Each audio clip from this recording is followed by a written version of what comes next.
Hey hey, bonjour, bonsoir à tous et à toutes, mesdames et messieurs, j'espère que vous allez bien. Aujourd'hui ou ce soir, peu importe à quel moment vous regardez cette vidéo, ici GeekYoshii. Nous sommes de retour sur un nouvel épisode de Genshin Impact, mesdames et messieurs. Donc du coup, dernière vidéo que j'ai sortie, évidemment, je parlais du fait que c'était un petit peu chiant de toujours refaire toujours le même jeu et compagnie, etc., etc. Mais là, pour le coup, pour aujourd'hui, je me suis dit, tant qu'à y être, autant me plonger directement sur Genshin pour l'histoire de personnage de Skirk, comme vous avez pu le remarquer. Kristallina. Donc le personnage de Skirk, évidemment, est sorti il y a à peu près il y a déjà une semaine de ça, en fait. Donc, si vous avez pas encore, si vous souhaitiez avoir le personnage, mais que vous l'avez pas encore, c'est encore le temps pour aller la chercher. Il vous reste encore 2 bonnes semaines. Sinon, bon, là pour le moment, je l'ai pas encore build au niveau maximum. C'est un petit peu plus compliqué. J'ai pas tous les matériaux malheureusement, donc je fais de mon mieux. Mais aussi, il faut que j'aille chercher son arme.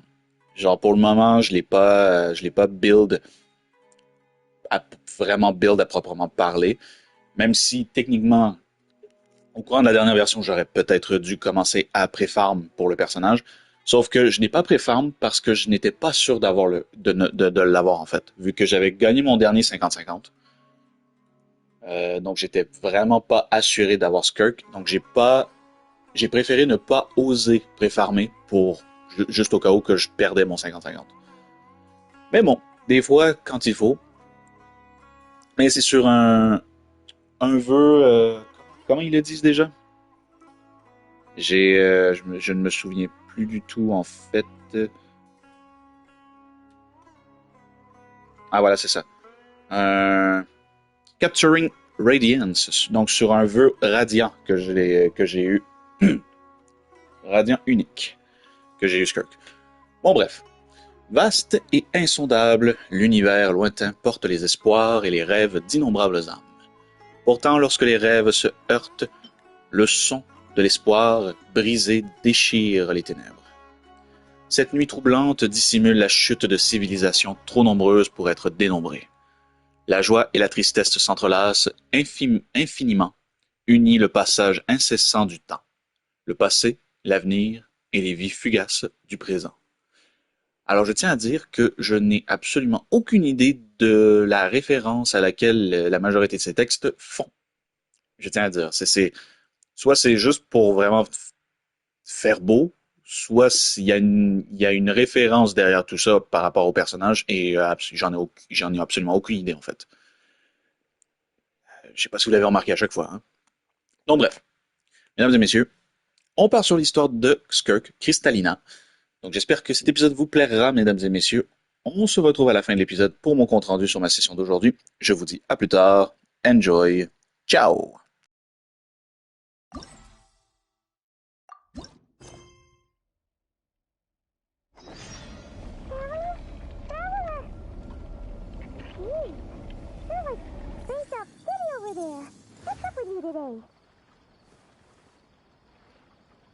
You feeling okay? We've been traveling all over lately, so maybe you've come down with something. That's it. We're getting Baiju to check you over.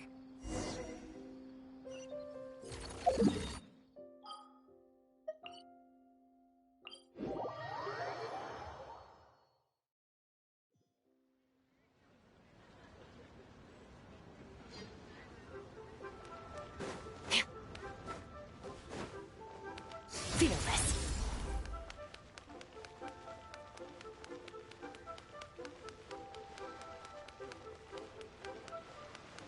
Annihilate.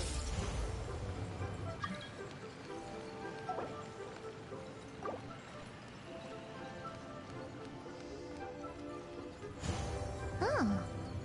Baiju isn't in his shop. Oh, you're looking for Dr. Baiju. He's resting today, but he said to send any patients to the back room. Ah, okay. Thanks. We'll head on through.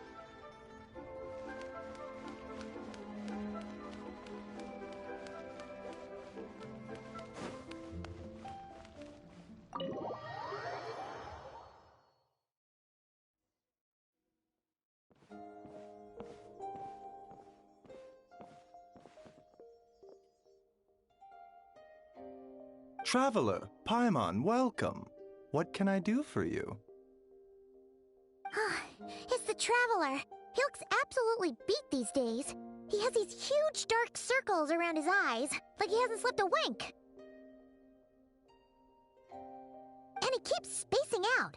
You have to call his name several times before he snaps out of it. What do you think it is? Is he sick?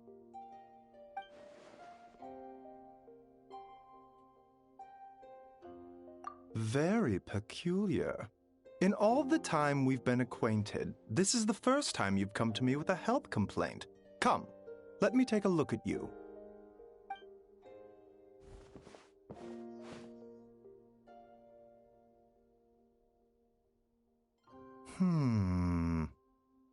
Okay, Paimon does not like that expression, Baiju. It's not serious, is it? Complexion is good, eyes are clear, breathing is steady, pulse is strong. Physically, you appear to be in good condition, Traveler. In theory, your energy level should reflect that. You should be feeling right as rain. Hence my concern. A clean bill of health is usually a good thing, but in this case, it likely means your situation is more complicated. Physical illnesses come with detectable symptoms that can be used to diagnose, medicate, and cure the condition. But afflictions of a non-physical nature, they fall outside a doctor's realm of expertise. Huh? What do you mean, non-physical nature? Curses, dark magic, it's hard to say. It could just as easily be a simple case of mental fatigue. Why don't you rest here for a bit? Whatever it is we're dealing with, clues to your condition are sure to reveal themselves in time. Once we know the root cause, we can administer the right treatment.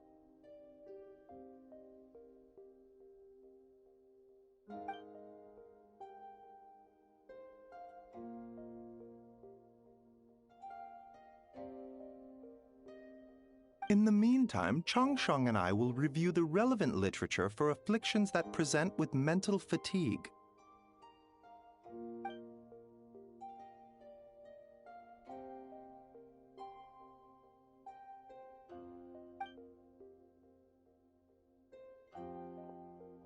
Oh, must be a rare condition if not even Baiju and Changsheng have seen it before. Well, all we can do is take their advice. You look like you're about to collapse anyway.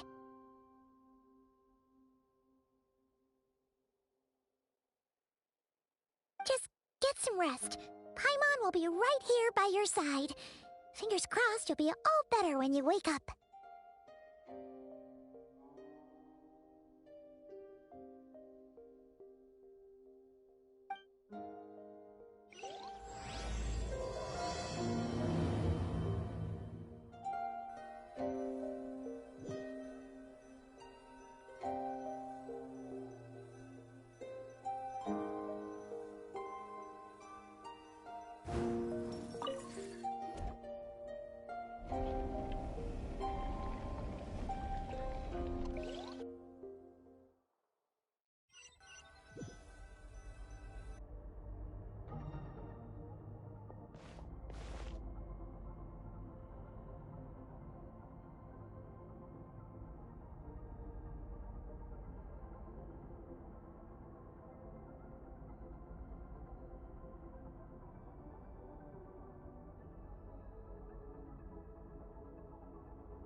Traveler!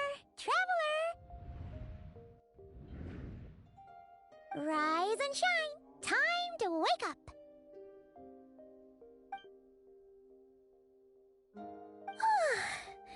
For once, you're making Paimon look like an early riser. It's already afternoon. Hopefully all that sleep did you some good. Feeling any better?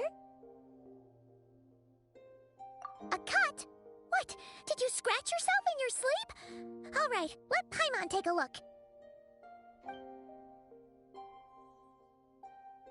Nope, nothing there. Wait, did you have a nightmare? Okay, don't panic. Paimon heard that dreams tell us what we need by showing us the opposite. So, if you had a nightmare, maybe all you need is something to cheer you up. Come on, Paimon will treat you to something yummy.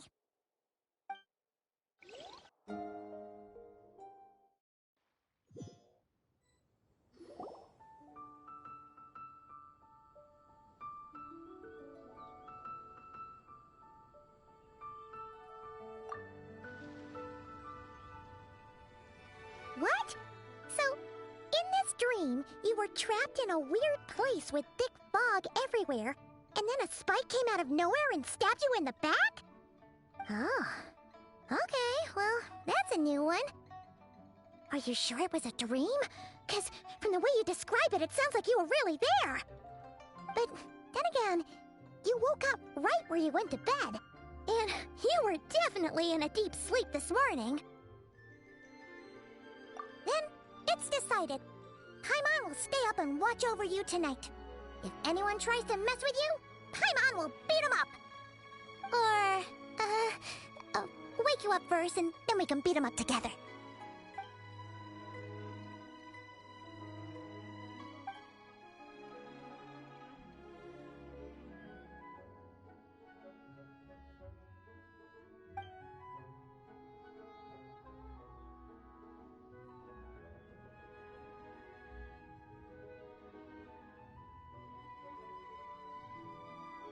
Something is missing. Did you just say something? The flesh remains whole, but the soul is incomplete. Left unresolved, the mind will wither away along with it. Ah! What the? Wait! Paimon remembers you! Your child's master! Orc? Right! What are you doing here? The last time we saw you was at the Primordial Sea in Fontaine, right? But then we left and never learned where you went after that. Child's been looking everywhere for you, by the way. What brings you to Wanmean Restaurant of all places? You came here looking for us? And were you the one behind that hocus pocus just now? Tell me, what is it that you saw?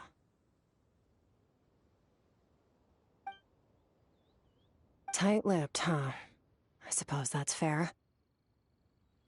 You. I'll take a glass of wine. Hmm? Oh, of course. Coming right up. We make this one in-house. It's not too strong. Enjoy. Chef Mao, I'll take a grilled tigerfish over here. Coming right up. Ah, if I knew we'd be this busy, I wouldn't have approved Shenhe's vacation. At the end of the day, what happens to you is of little consequence to me. I'm not here to try and win you over. Trust me or not, the choice is yours. If you want my help, now's the time to speak up. You have until I finish my drink.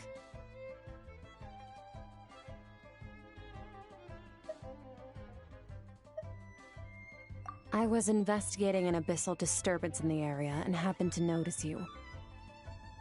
Part of your soul is damaged, and the wound bears traces of abyssal corrosion. Need I say more? Neither of those things sound good.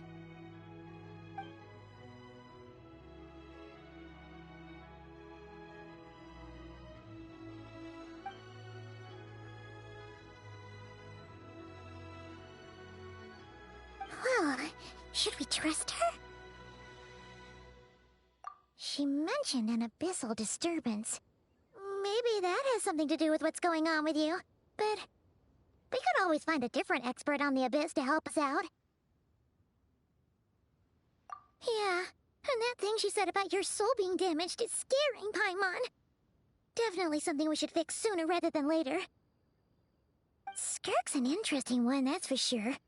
But from what Child's told us, she doesn't seem evil, at least. 1, 2, 7, 10.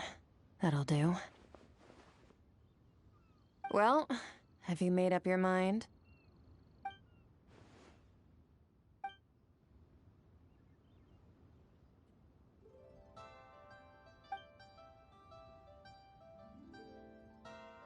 So that's all we know, Miss Skirk.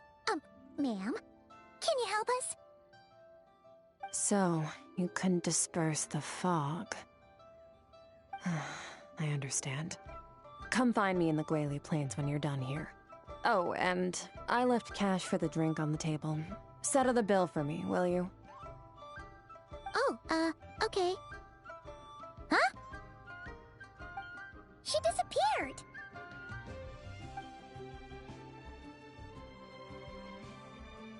Wait, hold on. You overpaid. Here's your change. Oh, no. This includes the drink, so it should be the right amount. I didn't think you two ordered a drink. We didn't. It was that lady who came and sat with us, remember? You brought it out to her yourself. You sure? I could have sworn there were only 2 of you at that table. What? What'd you put in their dish, Chef Mao? Some kind of hallucinogenic mushroom? You got them seeing things. Seeing things? Wait, so neither of you noticed her? Young lady? About this tall? Wearing a purple dress? She ordered a glass of wine! Oh, now you mention it, that vaguely rings a bell. And it looks like I did open the wine jar, so it must have just slipped my mind. In any case, that settles your bill. Come again soon. Coming!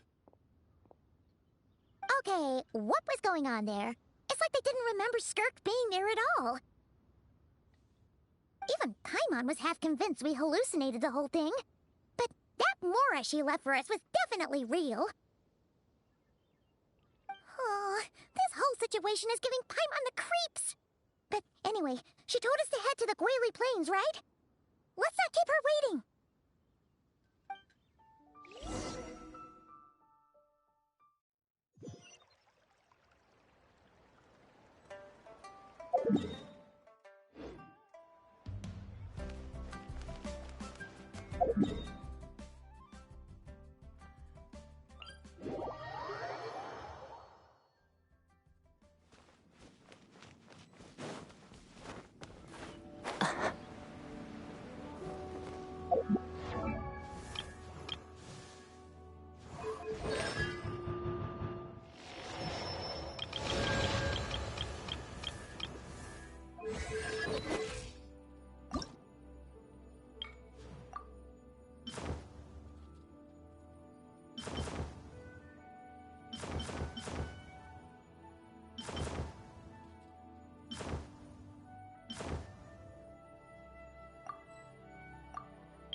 Extinguished.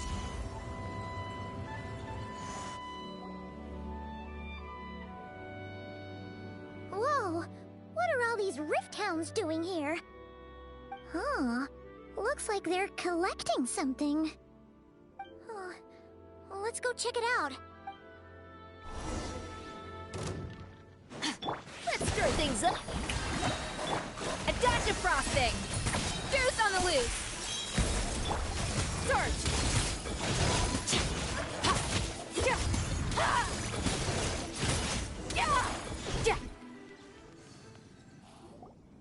So, this is what they were collecting. It looks kinda like...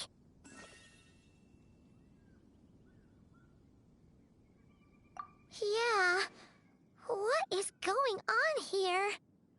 From the moment they are born, all beings with great power have an impact on this world.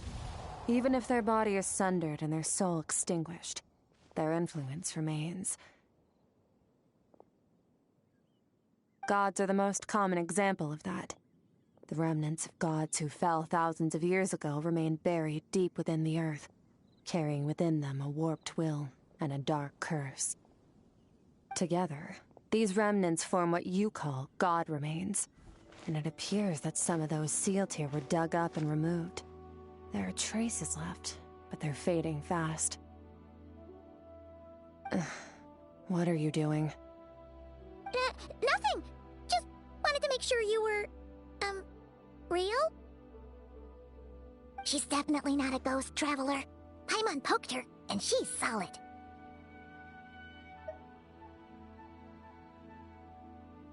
Your life hangs in the balance, and that's what you're fixated on? Strange set of priorities. It was just a trick to avoid being perceived. If someone notices me, those memories are erased. Simple as that. Unlike you, I have no desire to establish a connection with the world. The weak and the lowly have no right to remember me. They're lucky they only have a few missing memories to show for it. Now, can we please get back on track? Okay. Where were we? Right. The god remains. So, basically, there's now less of them here than there used to be, right? Isn't that a good thing? In our experience, god remains are 100% bad news. A lot of terrible things have happened because of them. Maybe it's a good thing by human standards, but power doesn't come from nothing, and it doesn't just disappear for no reason. The remains aren't just gone, they were taken. Very clever, Traveler. You aren't the only one who had something taken from you.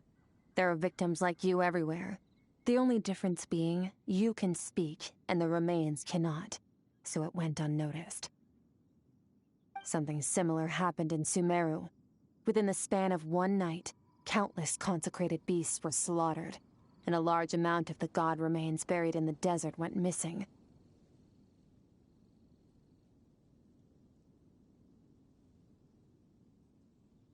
Of course, god remains are just one of the targets. The culprit is chipping away at sources of power all over this world, including the Stella Fortuna above.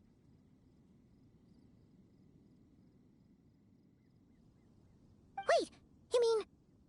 the stars? Mm-hmm. 42 of them have died out in the past few months alone. In Conria, people believed that powerful individuals have corresponding Stella Fortuna. Even should that individual fall, their Stella Fortuna would not disappear, but gradually evolve into a new constellation. Yet now, stars are disappearing from the skies entirely, and it's not hard to deduce what's happening to the power they contain. Something has been leeching power from this world like a parasite steals nutrients from a host. And now, it's no longer satisfied with the remains of the dead. It wants you. This time, it only took a fragment of your soul. But next time, there's no telling how far it could go. No one knows. All I know for certain is this. Getting back what you lost will not be easy.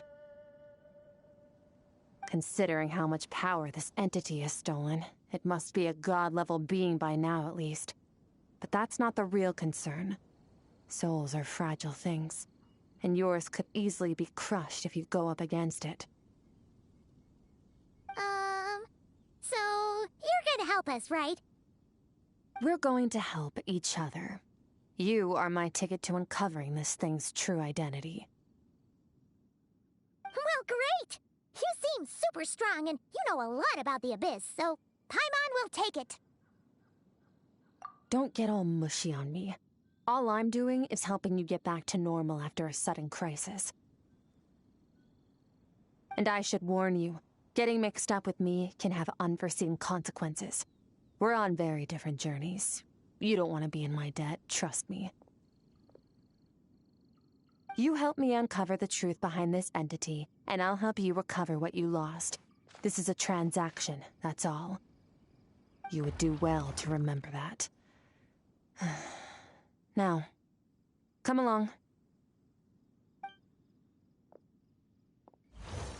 Yeesh! You'd think she'd be a little friendlier since she's agreed to help us. But nope, she's just like when we met her in the primordial sea.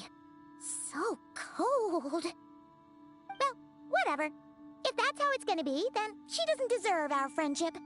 What she does deserve is a super embarrassing nickname. Ah, Paimon's got it. Frosty the Lavender Melon. Serves that Ice Queen right. Anyway, the important thing is that we get that piece of your soul back. So, let's follow her and see what sort of plan she's got.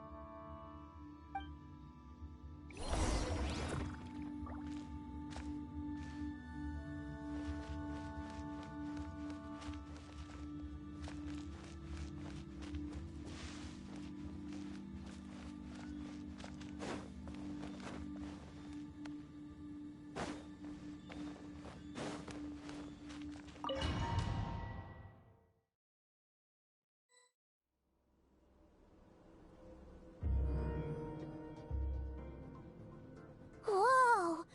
This place is way bigger than Paimon expected. Where are we? This is where I live. I suppose it's the closest thing I have to a home here. It is. I brought you here because time flows differently in this place.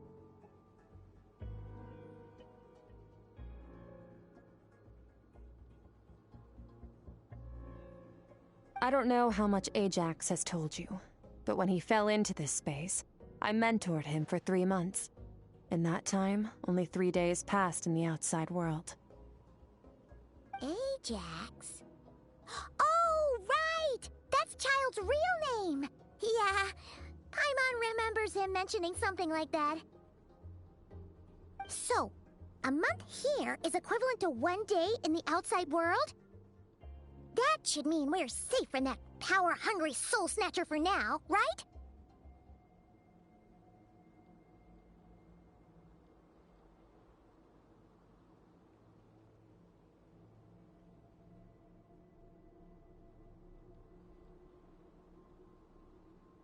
Yes, well, I didn't bring you here just to show you around. In the outside world, the Traveler could be attacked at any moment. But coming here has bought us quite a bit of time. Now, we just need to figure out how to investigate that place you saw. The one full of fog. Both your description and the abyssal disturbance I felt point to that space having some connection to the abyss. It could even be a domain similar to this one. The thief who stole that fragment of your soul is hiding there. But the abyss is a chaotic and turbulent place. If we want to pinpoint their location, we need to see what that space looks like without the fog. Abyssal power can grant a special form of sight. Have you ever wielded abyssal power before? Okay. Do you plan to learn? That tracks. All the information you have suggests the abyss is something sinister. And that abyssal power is a wild and dangerous force that always spells disaster. And you're saying that's not true? Depends on your perspective.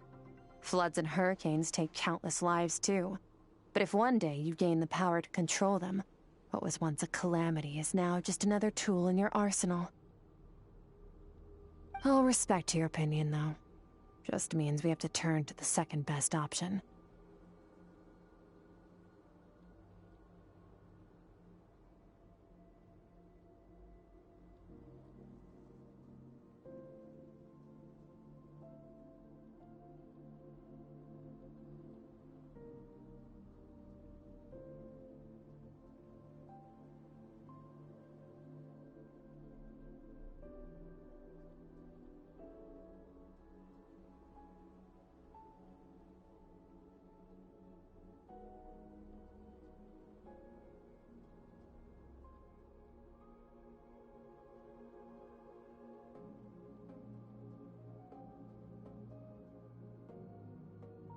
A little abyss crystal that contains my power.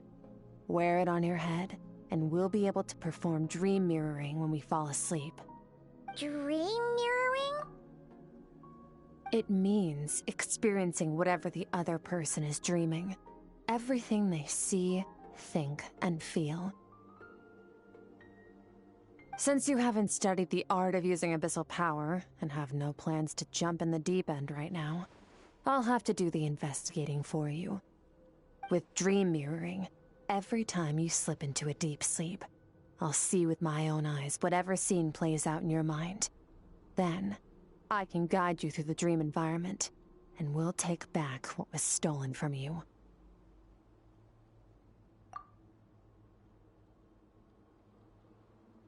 Huh. You make it sound so simple. Tough to say. This is an unprecedented situation for both of us. Even assuming we do manage to find where this entity is hiding. Like I said, getting your soul fragment back won't be easy. To play it safe, I need to give you some special training first. Wait, you're gonna teach him some of your martial arts? Does that mean the next time we see Child, we have to treat him like our senior? Do as you want. For my part, I don't see you as my disciples. You're already a pretty good fighter. All I'm planning to do is build on your current skills and train you for the specific scenarios that I think we might face. But that's enough talk. If you're ready to do this, then come with me. Time might be more lenient here, but that's no excuse to waste it.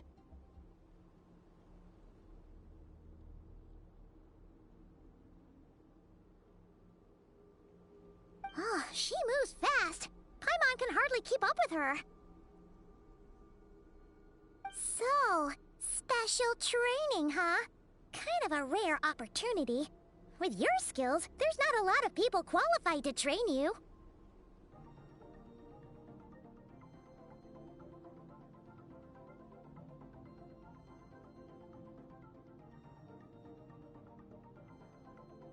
The last time something like this happened was probably anti-Raiden Shogun training, right? Oh, feels like a lifetime ago. Skirk seems pretty strong too, though. Remember how she said that the all-devouring narwhal was just her master's pet?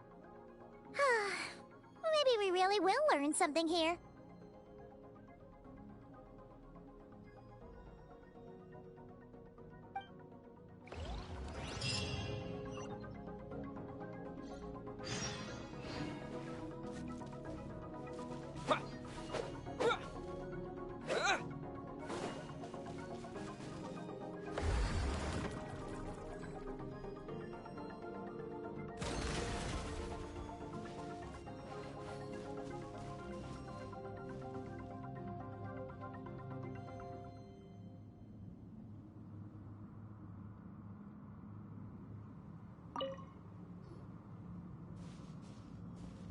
Ready?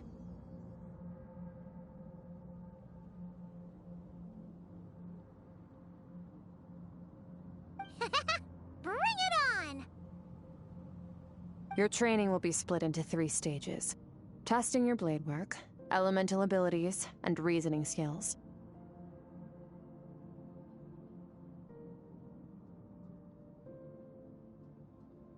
We'll start with blade work. You're no rookie in this area, so I won't bore you with the basics. During your long journey, you've no doubt sparred with a lot of talented sword fighters. Consciously or not, you will have picked up all kinds of techniques from them. You bet! There's Kaya, Master Jean, Kuching... Oh, and Kazuha, Ayaka... Yeah, we've met sword masters like you in every nation we've been through. You sparred with a bunch of them too, right? Nice to know it's all gonna come in handy now. Don't get too smug. In sword fighting, techniques alone are not enough. You need a cohesive system to bring it all together. A style or school of fighting. To use the human body as an analogy, your style is your skeleton, the foundation, the framework. Techniques are the muscles and other flesh attached to the bones. This is where your strength comes from. Improving your sword fighting is like growing that body. If your frame got bigger and taller, but you didn't add any muscle mass, you'd be weak and flimsy. Then again, if you packed on pounds of flesh without a big enough frame to support it, you'd end up bloated and unwieldy. You need to do some introspection. Take a good, hard look at your past experiences and figure out which parts of what you've learned are just techniques, and which parts can be used to form your own system of blade work. Only then will you get the full utility out of all your thoughts and observations along the way. Only then will every strike you deliver make perfect sense. Wait, is that it? Paimon thought you were gonna teach him some cool new moves. Like when you went swoosh and opened a tunnel to another place. One day, you'll reach a new level of power where you realize that even that's as basic a trick as any other. But right now, our sword styles are so wildly different that teaching you mere techniques is pointless. There are no shortcuts in the pursuit of power. Failure is your best teacher, and rigor is your coursework. That's all I have to say. Time to make a start. Train until you're satisfied with yourself. Now focus. Destroy the crystal columns as swiftly as you can.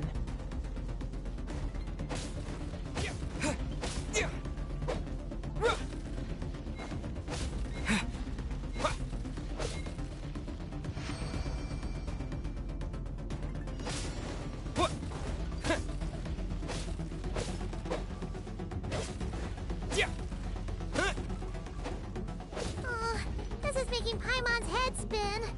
Hang in there, traveler!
Stay calm.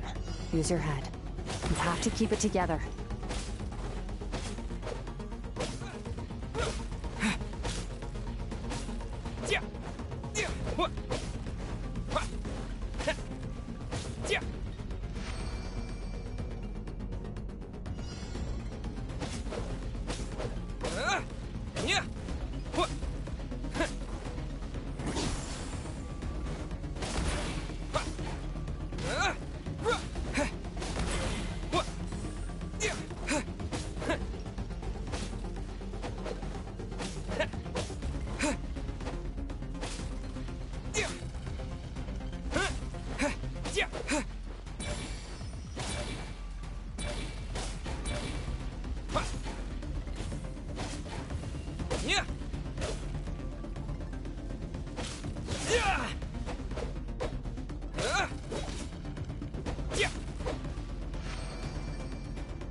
This moment will be frozen in time.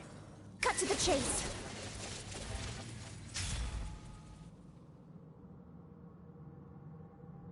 Consider a moment of true mastery that you've witnessed in another person, and ask yourself, what lies beneath the surface? What's their guiding philosophy? What's their state of mind as they maneuver their weapon? Now take that and practice it right away with speed, skill, and strength, over and over, until your hand is one with your mind. This is the only path to true growth. Step on up! Dance with the waves!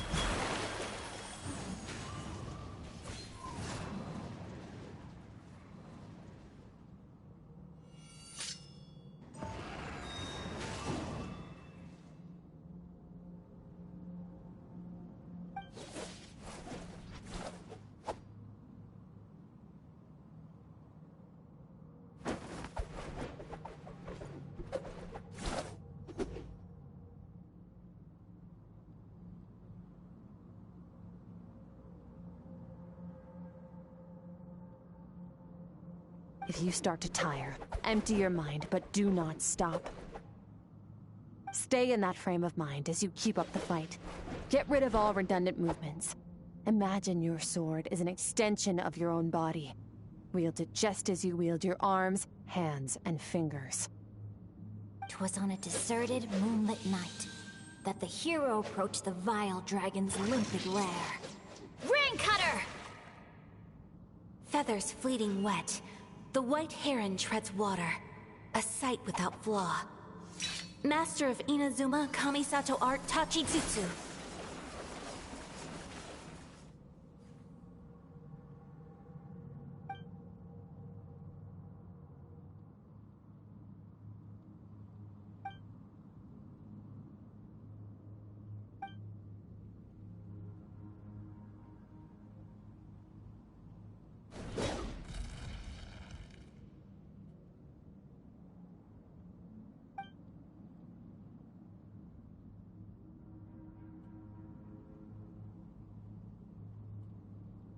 Huh. Looks like you've made some real progress.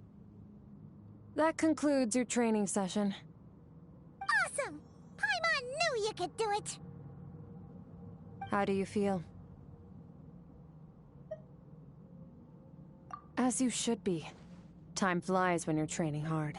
You've actually been going for several days now with no rest. Yeah, meanwhile Paimon's had a whole bunch of naps. But you were so focused, she didn't want to interrupt you. Go get some sleep. I'll be doing the same very soon. Let's hope you see that foggy place in your dream, so I can get this investigation over and done with.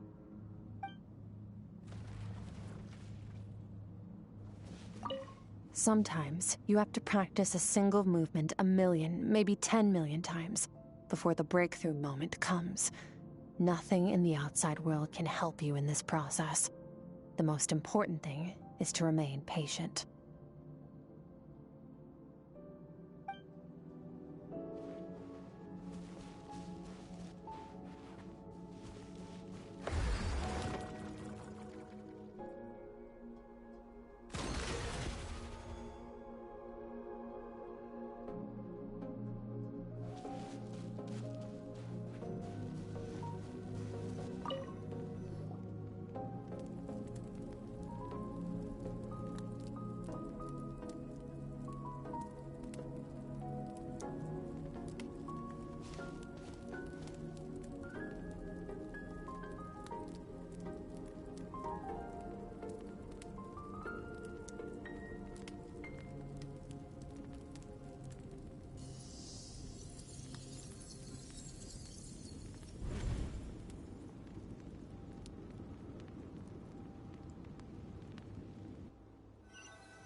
Skirk, why are you skipping classes again? We've talked about this. 'Cause he's a crabby old man, and he's a boring old man. I don't like going to his classes. Excuse me? You shouldn't talk about your teacher like that. It's very disrespectful. All right, let's not get into a big fight about this. Skirk's learned what she needs. There's no point forcing her to sit through more classes if she doesn't want to be there. But I'd still love to hear about what you got up to yesterday. Why don't you tell your dad all about it? I went diving, and I saw this huge fish. I never knew they could get that big. It looked kind of dumb, though, with that stupid big fat head. I tried to shake its fin, but it just spat water at me. Oh, and today, I'm gonna go to that prairie up north. There's supposed to be this giant bird there that can spit fire. I bet if I climbed on its back, it could fly me all the way to the stars. Then I suppose your old dad should get one as a pet too. Otherwise, how are you gonna hear me call you for dinner up there in the stars? When it's time to eat, I'll come back on my own, Zilly. Anyway, gotta go. Bye, Mom. Bye, Dad. Wait! Put on a coat at least. You'll catch a cold. I'm talking to you, young lady. You spoil that child, you know. Ever since that merchant ship arrived, she practically lives outside. Always going on about exploring the beyond one day, whatever that means. Ah, let the kid do what makes her happy. Besides, we both know you're all bark and no bite. Come on, our little adventurer is gonna be hungry when she gets back. Let's get started on dinner.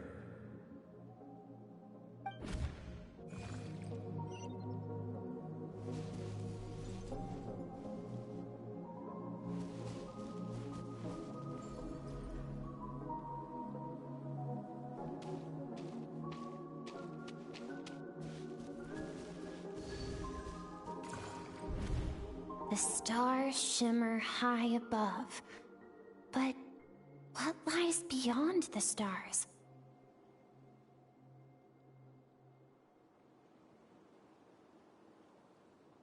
Mountains as far as the eye can see? An endless snowy plain? Or maybe buildings taller than the sky, like the people from the merchant ship said. I can't be the only one asking these questions. The universe is fascinating. If only I could meet some other people like me. We could set sail together and explore every corner of the world. I'm sick of being a kid. There's so many amazing things out there, and I'm ready to see them all. But for now, I'm starving. Better get back.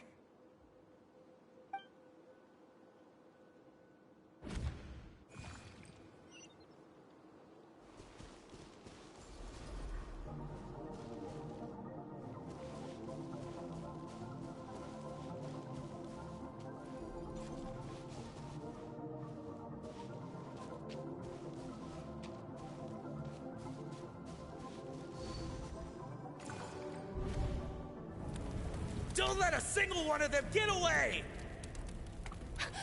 No, please, spare the children! Stay back! They're coming! Run! Help! Eliminate the threat. Take them down. Don't be scared. Ah! This way! We'll never make it! Fire. There's fire everywhere. What happened? I told you we shouldn't have trusted these outsiders!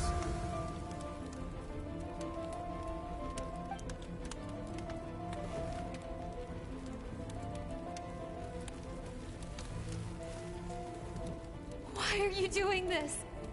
What did we do to deserve this? We welcomed you with our finest food and drink, showed you the best our home has to offer, gifted you cloth dyed by our own hands. And this is how you treat us? Run! Save yourselves! Captain, Zone 3 is clear and we have Zone 2 surrounded.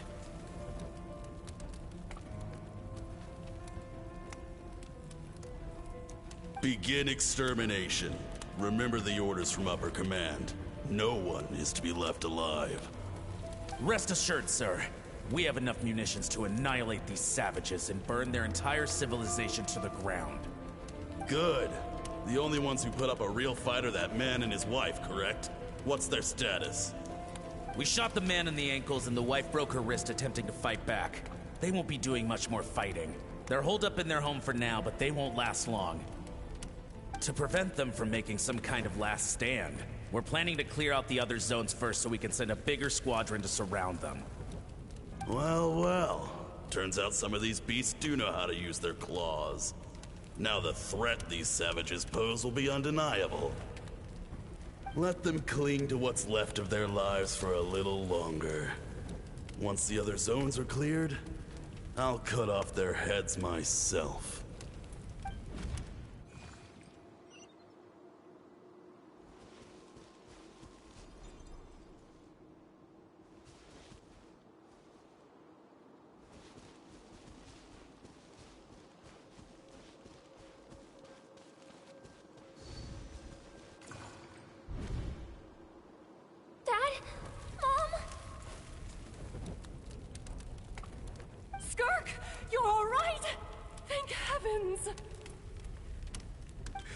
I'm so happy to see you, sweet girl. But you need to go. It isn't safe here. They'll be back any second. What happened? You're bleeding a lot. Dad?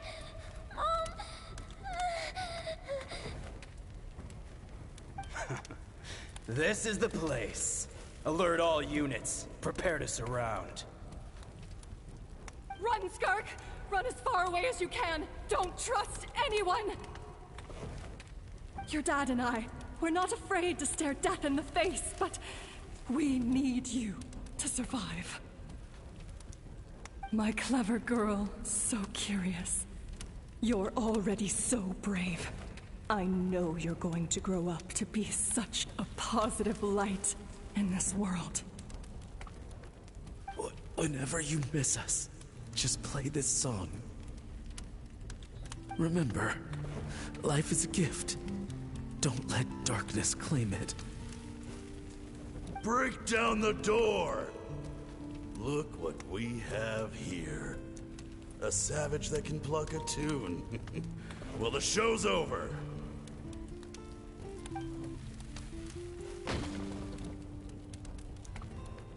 You! Stop singing!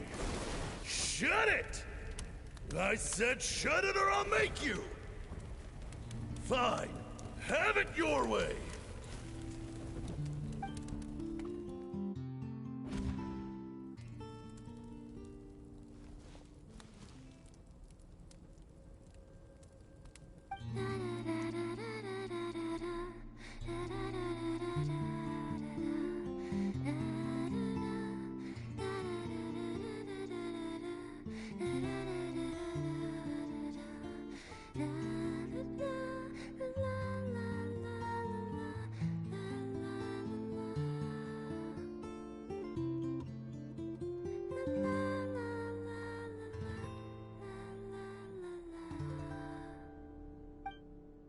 Oh, you're awake. I found a few clues while you were asleep, but it's only a start. Now, time for the second stage of your training. This time, the focus is elemental energy. Come find me when you're ready to begin.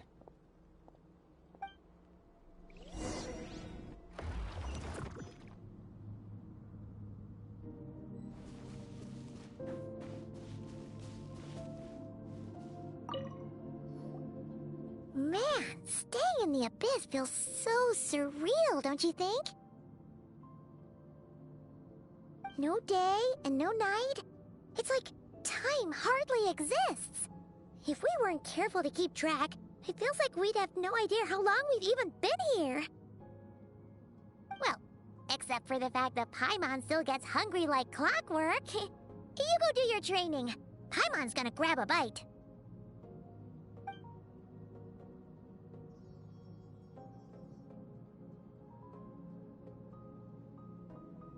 The way I see it, the pursuit of power is divided into 3 stages. The first is mastering the use of standard weapons. Next is learning how to harness natural energy. And after that, you're free to challenge even higher dimensions. The natural energy of Teyvat is, of course, elemental energy. But that's not my area of expertise. I draw from a different source of power. Abyssal power, yes. Also known as the power of the Void Realm. My master, Sertologi, is a true expert in that area. After all, he was one of the group of 5 that infamously stole the all-encompassing power of the Abyss, an act for which the people of Conria gave them the epithet, the 5 Sinners. The elemental energy of Teyvat, on the other hand, is derived from the power of the Light Realm. These 2 forms of energy exist in direct opposition to each other. Suffice to say, there's not much I can teach you this time.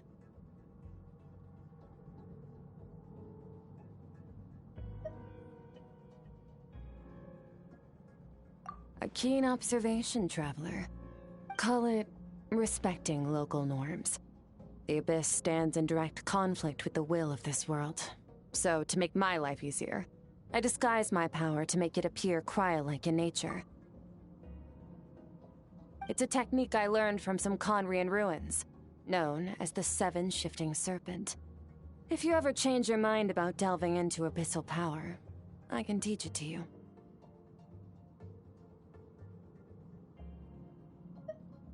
So I've heard. You seem to have a knack for removing abyssal power. But is purification really what's going on there? Like I said, power does not simply disappear. Just thinking out loud. Let's focus on your elemental training. That's what's gonna help us if the situation gets tricky. True growth comes from adversity, but only if you make the choice to pick yourself up again every time you fall. So, it's time to push yourself to the limit, and then keep pushing. This is the only way to advance at pace. Use the power of Animo to clear the field as fast as you can!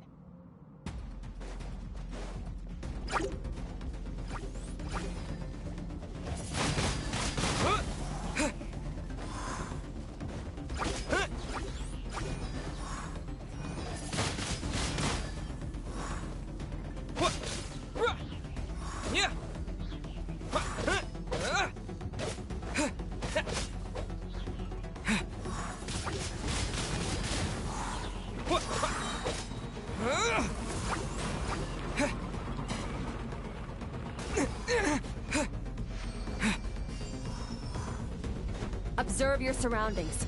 Look for things you can use to tilt the scales of success in your favor.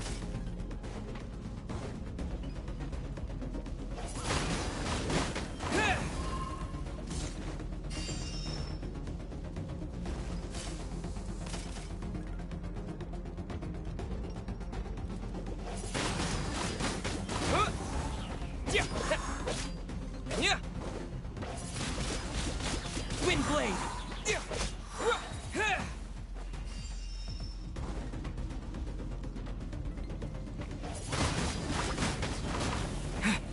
Disappear!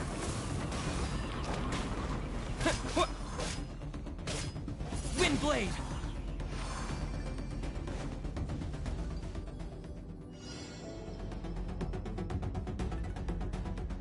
Use the power of Hydro to destroy the spikes.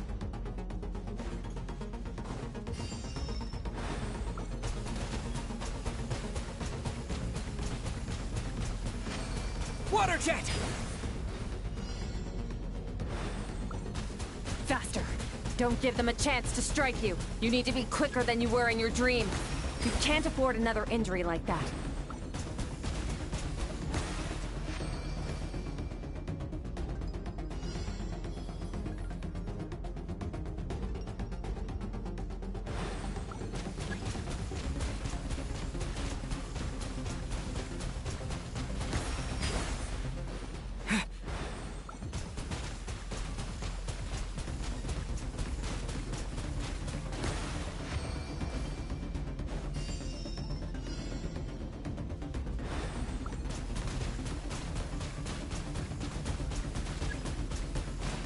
Water jet!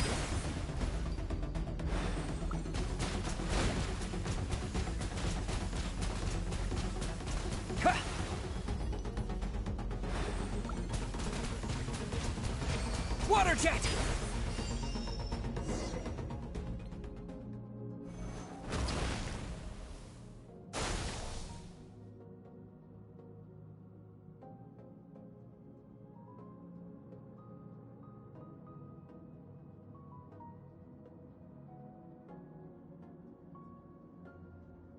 You need to understand what makes you special.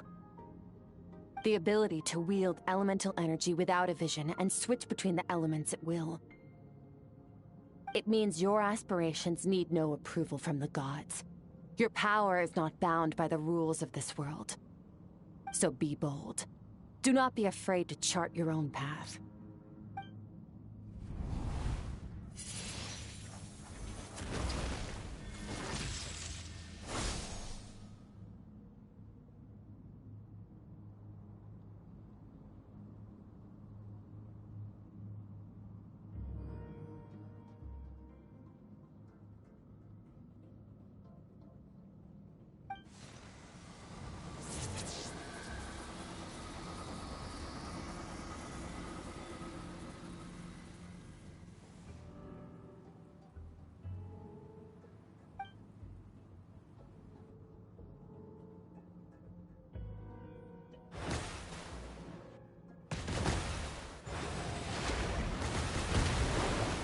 Very good.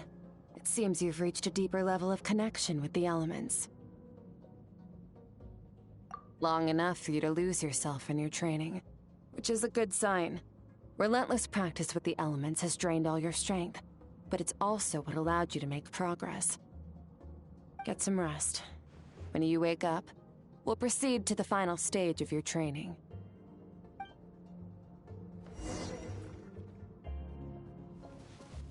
If you wish to master the elements at a fundamental level, you must see the entire natural world. Nature in all its places and forms. That is part of what it means to be a traveler.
What is the secret to power?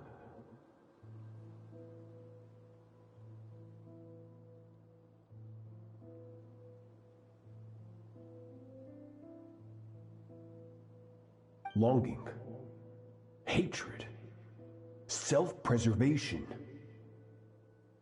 No, it is fear. The fear of losing those you love. The fear of watching your home burn. Fear of loneliness. Fear of death. Fear is the source of evolution. It forces humanity to adapt to their environment and overcome hardship. It is in the process of prevailing over our fears that we surpassed first ourselves and then the rest of the world. That fear is now part of you. It calls on you to evolve. And it is time to answer.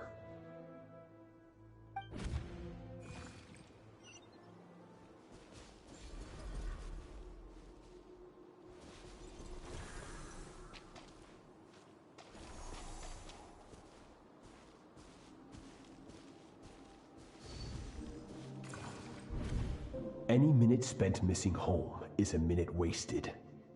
practice your sword work instead. Do not make me tell you twice. But, Master, I can barely lift the sword anymore. If I keep going, I feel like my wrist is going to break. So it has not broken yet. Then pick up your sword and keep practicing until it breaks. I want to hear the cracking and splintering of bone.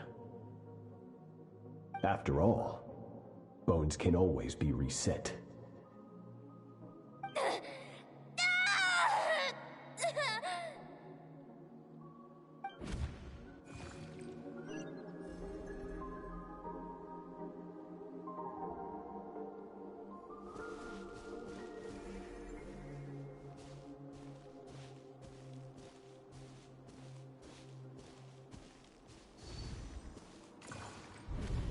Good, Skirk. Once again, you survived. How do you feel? Cold. In pain. These are signs that you are adapting to the abyss. Each time the flesh is torn and the spirit crushed, each time you claw back from the brink of death, you become stronger. I now understand why these people sought to destroy your homeland. Your potential goes beyond even what I could have anticipated.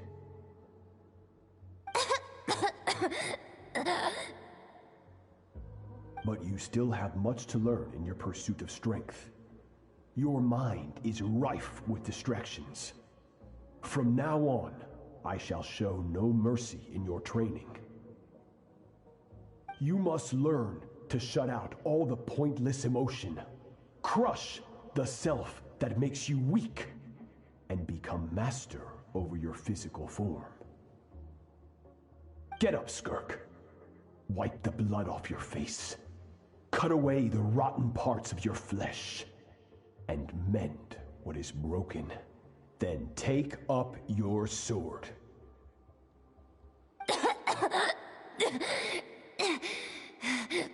Yes, Master.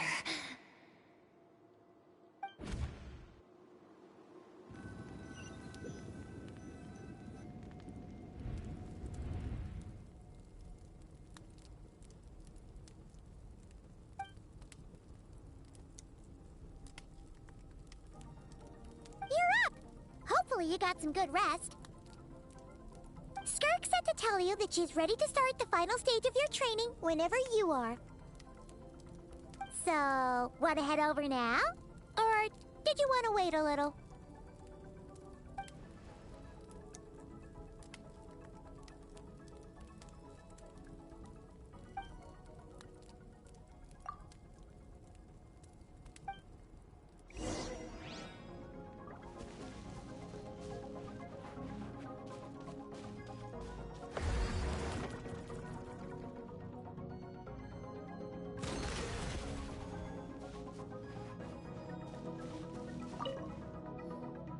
From your training so far, you have gained better command of the sword, and more control over your elemental abilities. That's only part of it. Experience is the real teacher. Your journey, the friends you have made, the dangers you have faced, these have taught you more than I ever could. Now, it's time to focus on how you react under pressure. You must be able to think rationally, even in unpredictable combat situations. To simulate this, I'm going to attack, and you're going to block. Ready?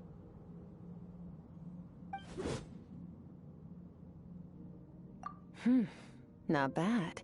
That defensive stance looks near unbreakable. Just like your sister.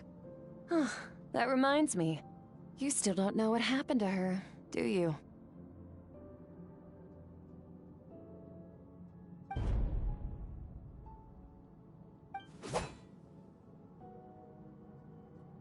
Hey, no fair! That's cheating! You think every opponent has the same moral code as you? You can denounce their deplorable methods all you want, but only if you live to tell the tale. The dead don't get to complain. Strong emotions will always arise in combat. Anxiety, anger, fear. But a true warrior is never at their whim. Only when you are free from the influence of emotion can you make the right choice, no matter the situation. How amusing. Almost sounds like you think you know me. But you don't. You can choose your own path. We are not the same. Let's begin. Try to use reason over emotion. Make the most rational and advantageous decision in any given moment. This is your final training session. Look alive.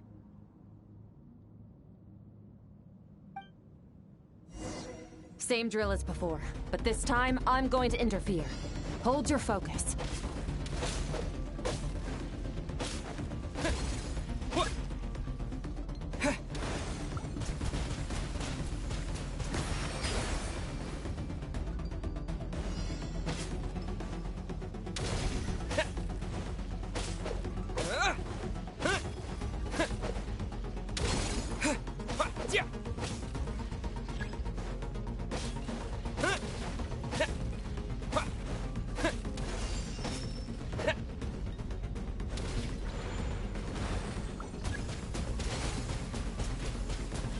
Water jet!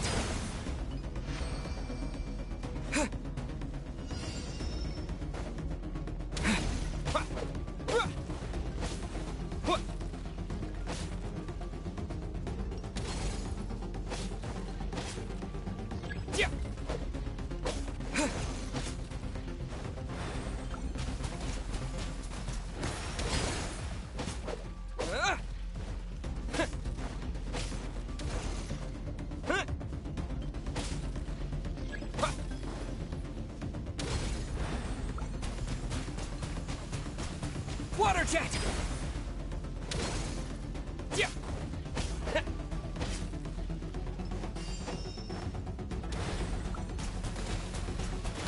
Not bad. Better than I expected.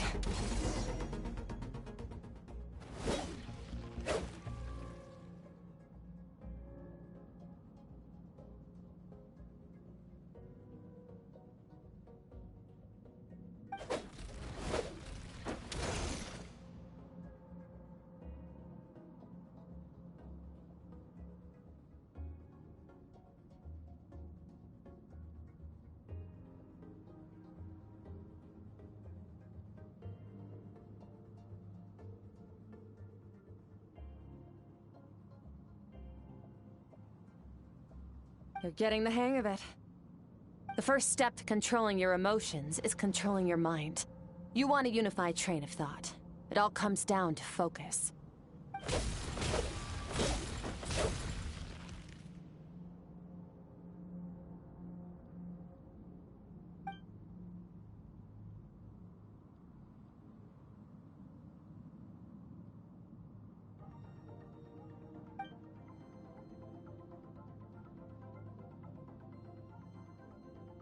Your mind is rife with distractions. From now on, I shall show no mercy in your training.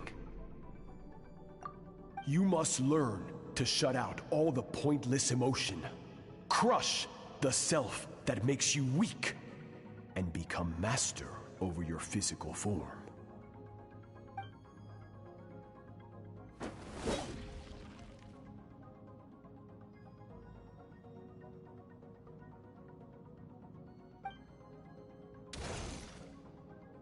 Stop.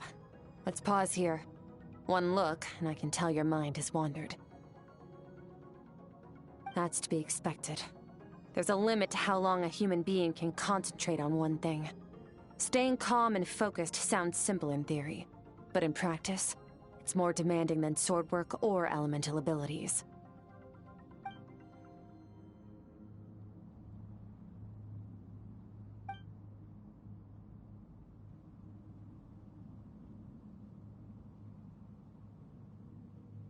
Get some rest.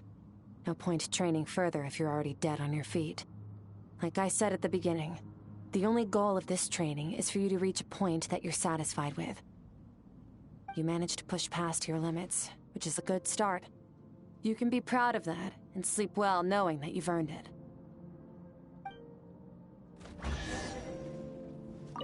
Warriors will train day and night to perfect their skills. But when the battle comes, their fate may be decided in a matter of minutes. One mistake, one moment of hesitation, and just like that, all their blood, sweat, and tears were for nothing. You need to push yourself to perfection, or you might not even live to regret it.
Skirk is amazing. She faced down that terrifying giant and cut its head clean off. Oh, she got hurt though, didn't she? I heard it was pretty bad. Yeah, well, that's a given. But the moment she was on the mend, she got right back to practicing her sword work. I heard Master suffered a grave injury once too. Lost an arm and a leg and still came back stronger than ever. Skirk's becoming more like him by the day. Oh, incredible. I wonder if I'll ever reach their level. They're always so resolute, so unshakable.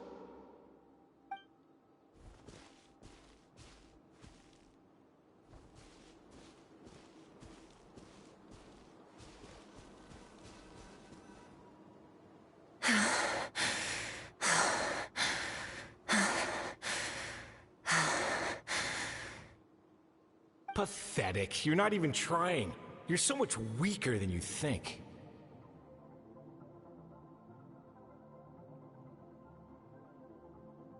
Skirk, have you become a positive light in this world?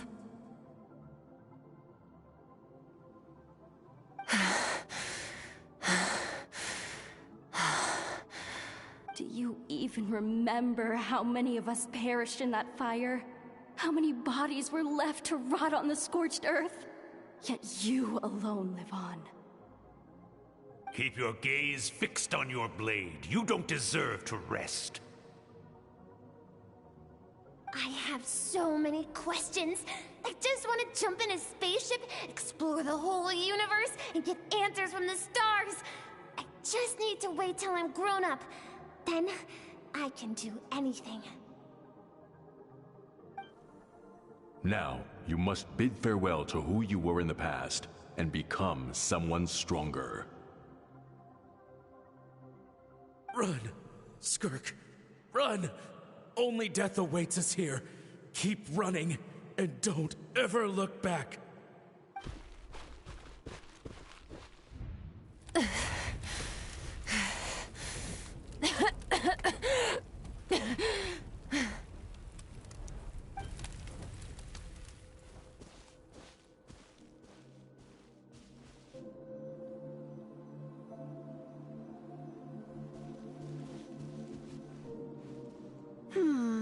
Let's see here.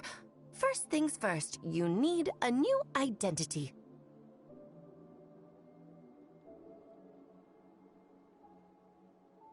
Going around telling people you're from somewhere beyond the stars won't do, now will it? How about saying you hail from beneath the earth instead?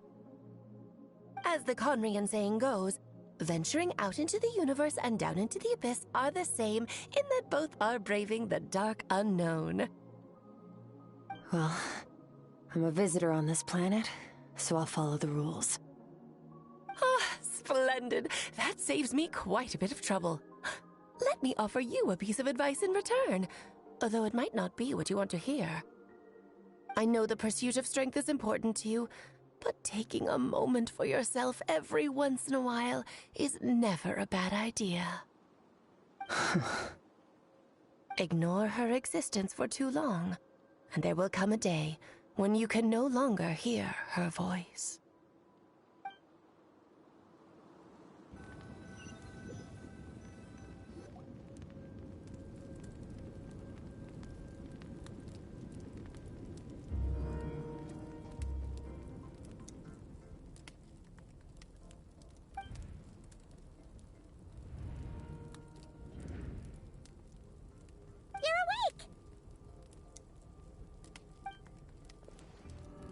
You must be starving, right? Ta-da! A barbecue feast just for you! Of course you are! That's why Skirk and Paimon got this all ready for you. Dig in, before it gets cold.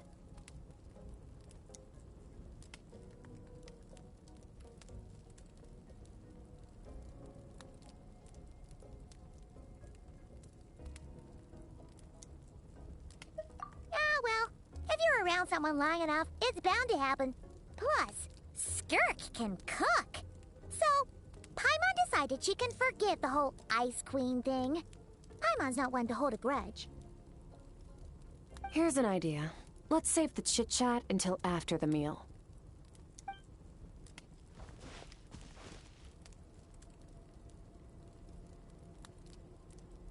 Ugh, so full. Okay, it's Paimon's turn to sleep now.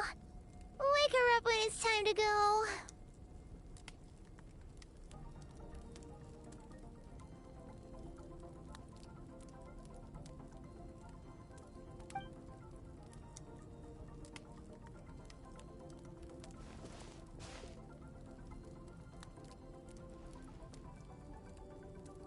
I have good news. First, your training is complete. You have what it takes to wield immense power. Now it's just a matter of putting it into practice. Continue to learn from your journey and hone your skills against formidable opponents. Second, I've located the culprit we've been searching for. Next, we just need to retrieve the missing part of your soul, and our business will be concluded.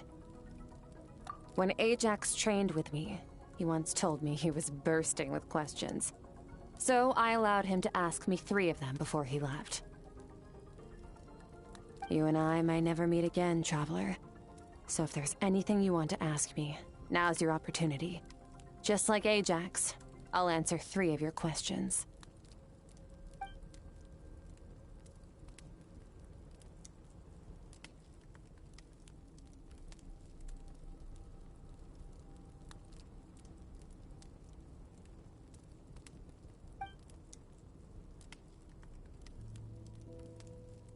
Okay, not the angle I was expecting. What makes you ask that?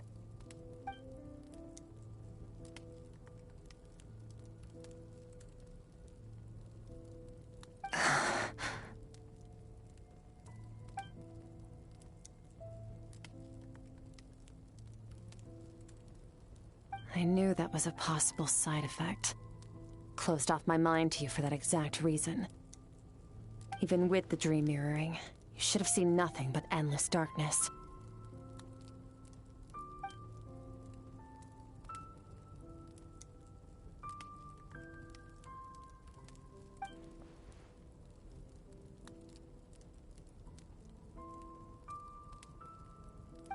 Whatever. Must have been a flaw in my execution. I shouldn't be too surprised. Due to some recent circumstances, my self-control has been lacking as of late. Since you've seen what you've seen, there's no reason to hide the truth. All I ask is that you keep it a secret. No, I'm not from Teyvat. I'm from a different planet. And there was a time when I journeyed through the stars. A lot like you in some ways.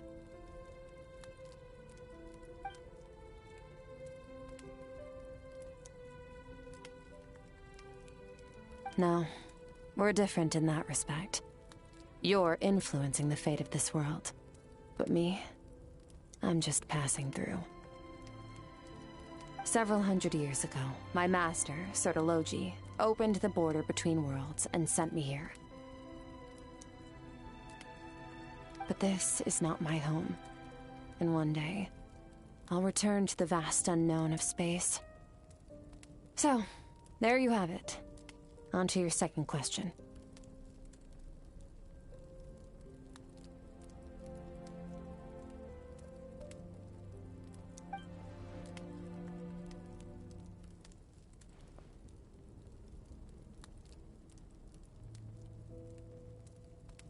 To become stronger.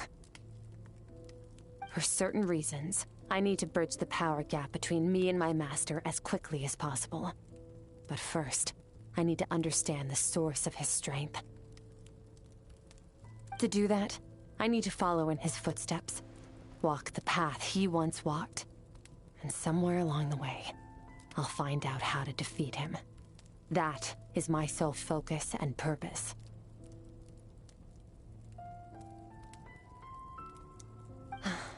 Okay. You have one question remaining.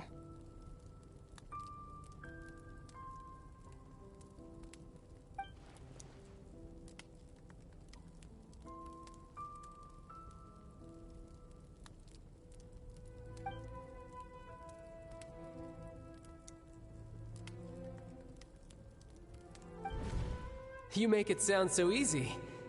Ever since the incident I experienced there, I've never stopped searching for Master Skirk and that unknown abyss. But it's been years now, and I've still found nothing.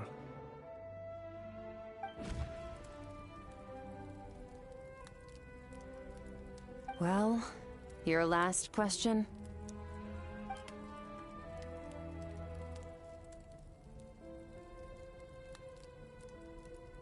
Ajax. His situation is different than yours. Before you ever crossed paths with me, you'd already encountered many formidable people, studied their techniques, and developed your own skill set. So, during your training, all I had to do was build upon that foundation.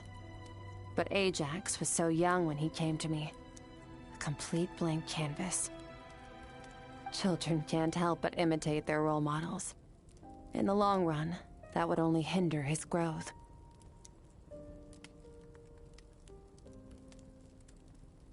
Once Ajax has enough strength in his own right, I will allow us to meet again. Until then, let that motivate him to reach his full potential.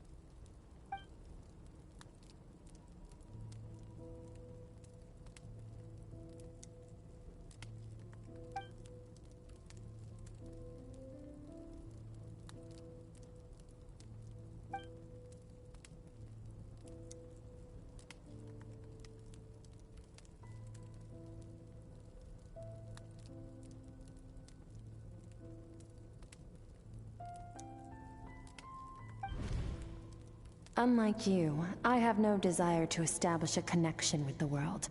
The weak and the lowly have no right to remember me. They're lucky they only have a few missing memories to show for it.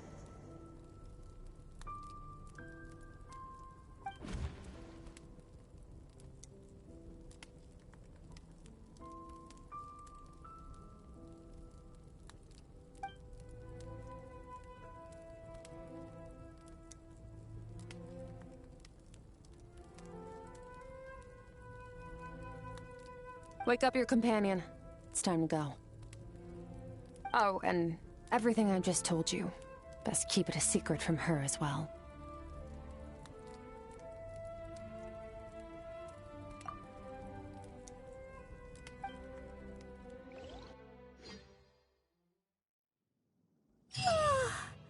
Time to go. Oh, finally. Where are we headed? Just follow me. I'll open an abyssal rift close to the culprit's location. It will take us to where he's hiding.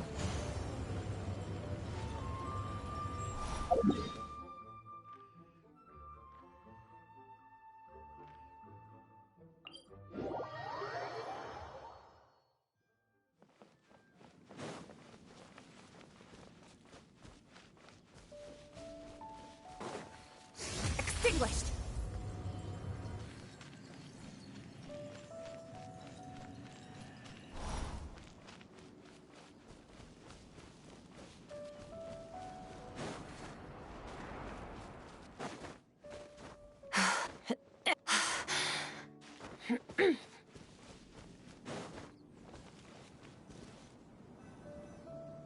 Wait, this is near the chasm, right? Yes. If we enter from here, we'll be able to reach that place from your dream. You have some experience with abyssal domains by now, but still, this is someone else's territory. Best to proceed with caution. Don't worry, Paimon's an expert at hiding behind other people for safety. Oh, but, that means you need to stay safe, traveler. All right. Remember your training. Time to put it to use.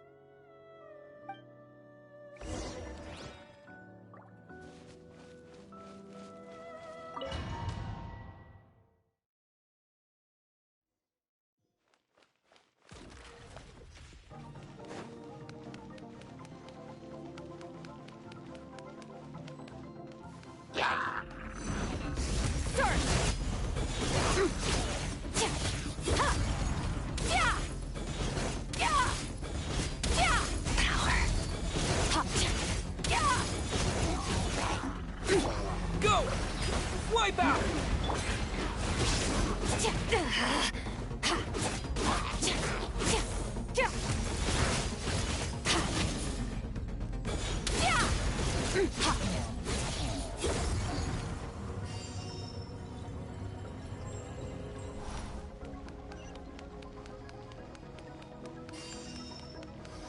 Whoa! Look at all these spikes! Careful, don't get hit! You know what?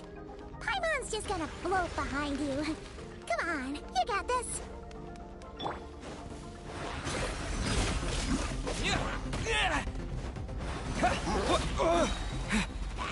Bombs away! Merciless. Paradigm shift.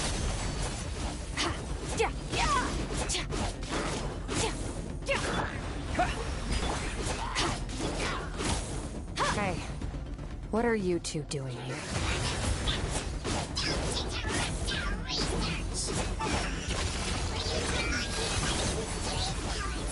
Dusty, like an abandoned house.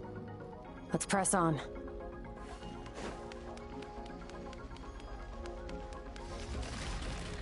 Annihilate.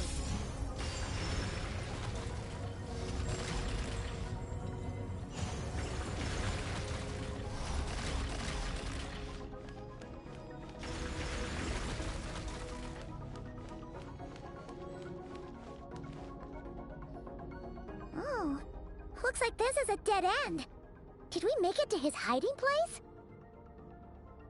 Ugh, this fog is making it impossible to see anything!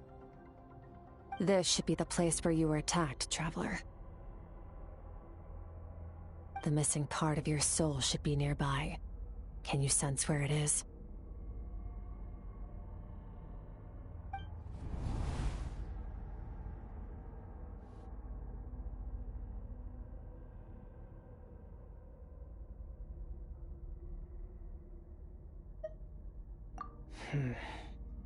Our opponent must have covered his tracks just in case.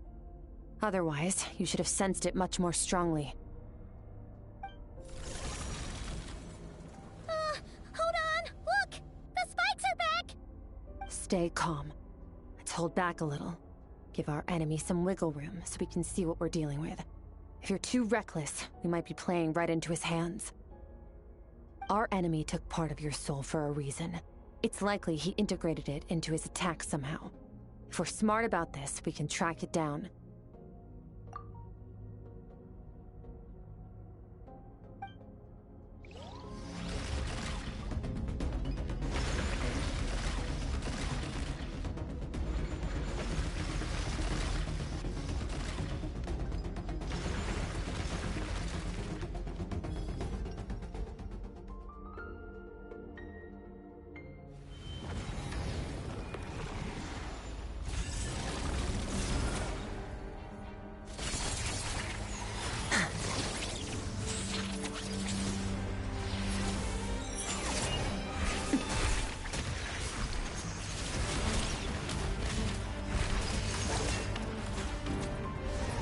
From the start, the attacks have been focused on me.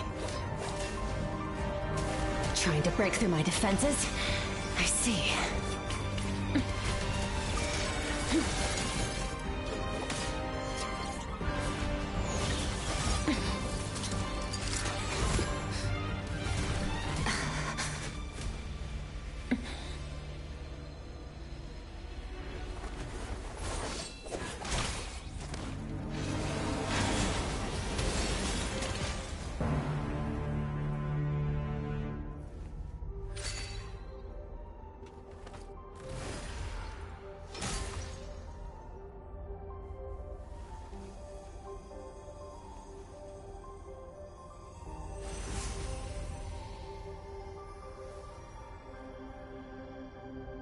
There. I got it back. Traveler! Skirk! What happened? It looked like Skirk just got... In the Guili Plains, you asked me why this enemy chose you as his target. Now, the answer is clear. It's not just the fact that your strength is impressive. It's also because of your ability to, as you put it, purify abyssal power. Whatever that actually means. The fact is, that ability allowed him to do something that should have been completely impossible. Namely, break through my defenses and steal my power.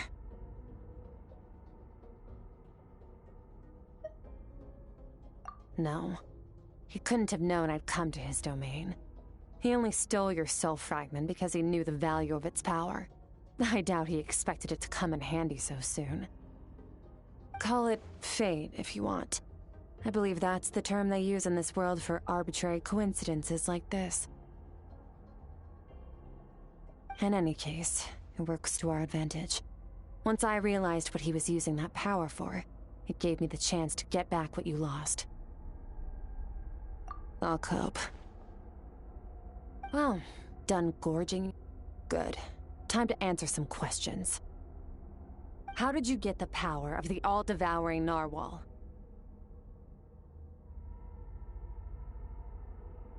The all-devouring narwhal? Oh, of course! Paimon knew that spike thing looked familiar. It looks just like that narwhal's horn!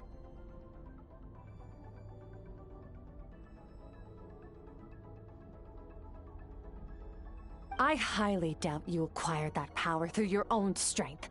Tell me I'm wrong. You're desperate enough to scour the land for god remains and whatever vestiges of power you can find. That alone proves you wouldn't be able to defeat a creature like that. Which leaves one possibility. You know my master, the Foul, Sertologi. The Foul? Who dares call him foul?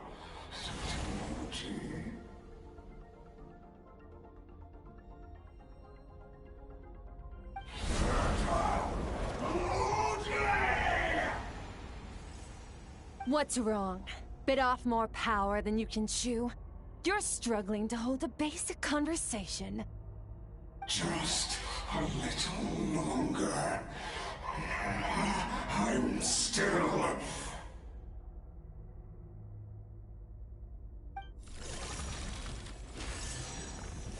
Look! It's back!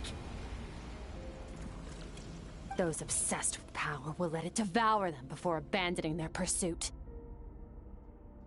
Keep calm and use reason to decide the best course of action.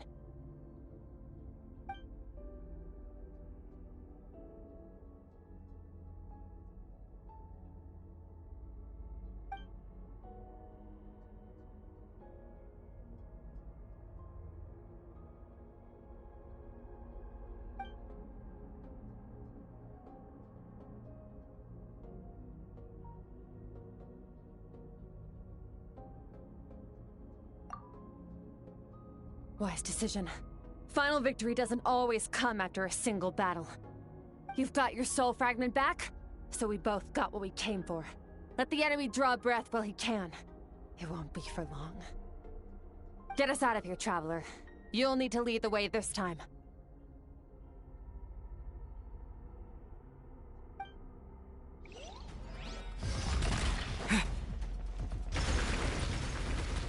Skirk, is your shoulder gonna be okay? The wound is minor. It'll heal in no time. You should focus on getting out of here alive instead. Uh-oh! Falling spikes! Run!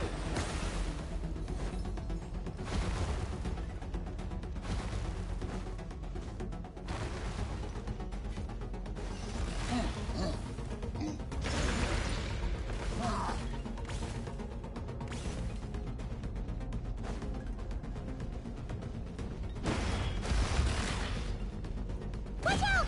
Looks like this place is about to collapse!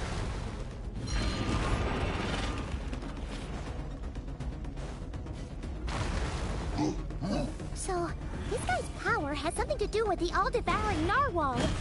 Did you know that all along, Skirk? I had my suspicions. That's why I decided to investigate in the first place. But suspicions only get you so far. I needed to verify it for myself.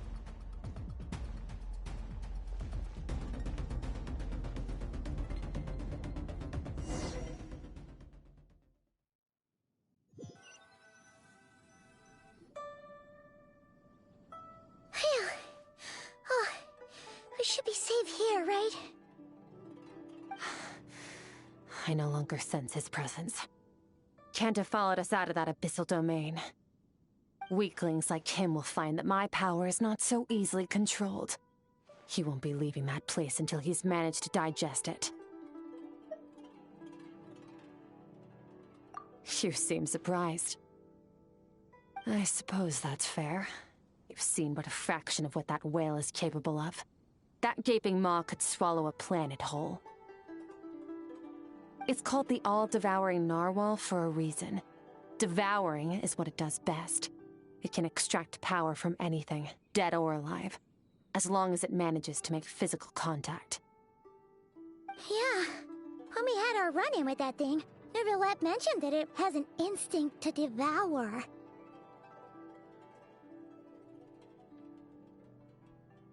Your dragon friend recognized the nature of its abilities and used the power of Hydro to protect you. That worked because it was in a satiated state, so it was somewhat less aggressive than usual. It's a different story when it has no more power to feed off of. That's when its true voracious nature kicks in. It could devour everything on the planet in that state, which is why I cast it into that void space. But I hadn't counted on there being anyone left on this planet capable of wielding its power. To me, that says he must have encountered the whale a long time ago. Meaning, he must have known my master. Exactly. It told me everything I needed to know. Hence why I said we both got what we came for. And I believe that brings our transaction to an end. Now that you're whole again, you can get back to your own journey. I'll handle the rest of this situation myself. No way! We can't leave now! Something was stolen from you because of us. We have to help you get it back! This isn't my first taste of failure or losing power. When you fall, you get back up again and become stronger. That's how it is. But what if that monster finds you before you're all better? Plus, how are you gonna get home? It's not like you can just go swoosh and open a door to the abyss again. Not without your full strength. So, sticking with us for the time being doesn't sound so bad, does it?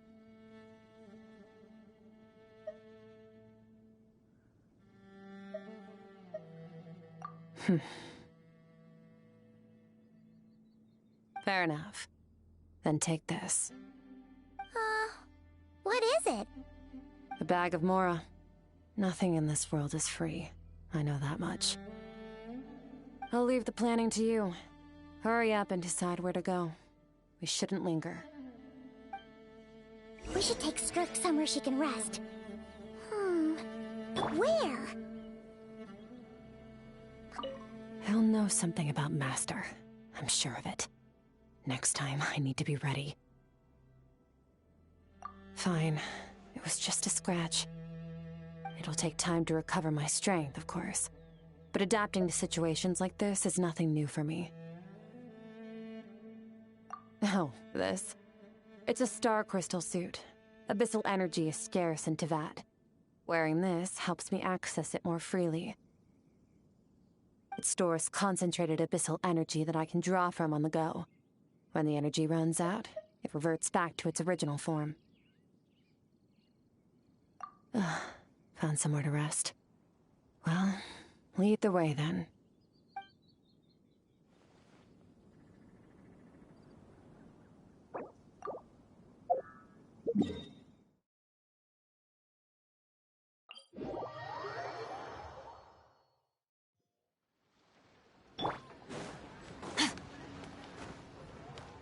Extinguished!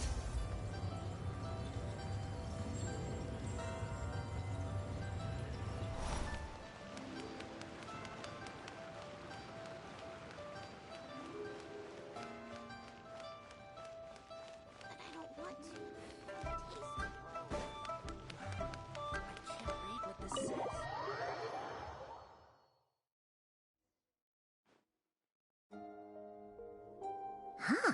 This bag from Skirk has a ton of Mora in it. Does she have a job or something? Wait, no. After what we saw at Wamin Restaurant, that seems impossible. Can you imagine? It would go something like...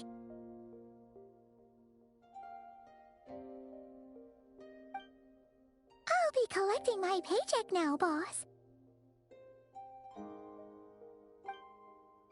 Oh, sure thing. Wait, who are you? Have we met? Can't hold a job if you make everyone forget about you. So, what did she do to get all this Mora? Claimed some buried treasure, took care of a few monsters that were causing trouble. Nothing untoward. It's safe to use. Ah!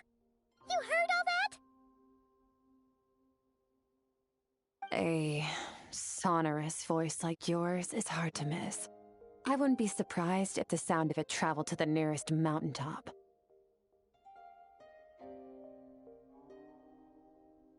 Then, did you by chance happen to hear Paimon's little, joke earlier? You mean when you called me Frosty the Lavender Melon? No, sorry. Paimon totally misspoke just now. She didn't say that at all. It was, a Paimon lookalike. Yeah, she's a piece of work, that one. Always impersonating Paimon and giving people weird nicknames. Okay, fine. The truth is, Paimon didn't like you all that much at the start. But things are different now. You helped the Traveler in a big way, so... What do you say? Friends? Ugh. I noticed there was only one bed. Go ahead and get some rest. Wait, what about you? I don't get tired, and I don't need rest. I'm going to practice my sword work. That should help me regain some strength. But your shoulder... Hey, don't just leave! Ah, whatever. Let her tire herself out. She'll come back eventually. Let's get some sleep, Traveler. That comfy bed is calling, Paimon.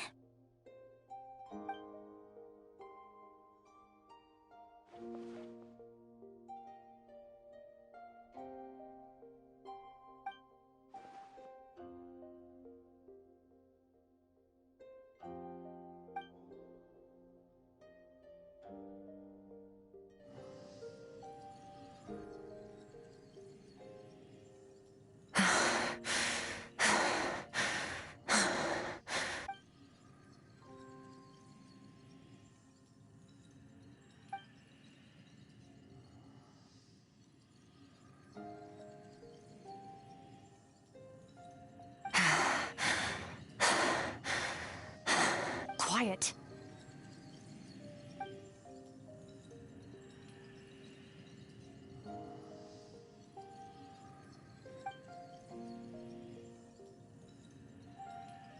Do you even remember how many of us perished in that fire? How many bodies were left to rot on the scorched earth? Yet you alone live on. Keep your gaze fixed on your blade. You don't deserve to rest. Run, Skirk. Run! Only death awaits us here. Keep running, and don't ever look back.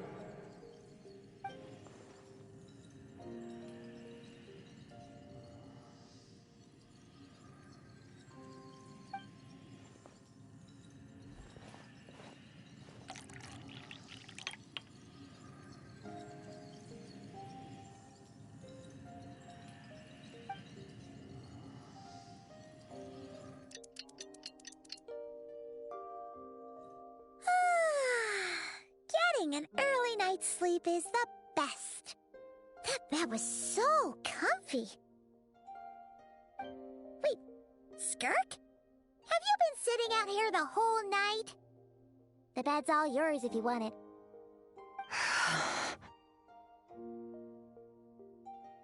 About 60%. Maybe 70. Whoa!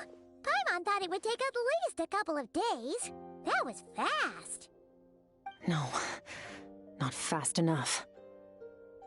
That's 20% less than last time. Same training regimen, same intensity. Nothing felt different, but somehow the outcome fell short. No, I think the problem's with me. I need to meditate for the next 2 days. Deep introspection should help me find the issue. Ooh, sounds intense. We'll watch over you in the meantime, then. Thanks. See you in 2 days.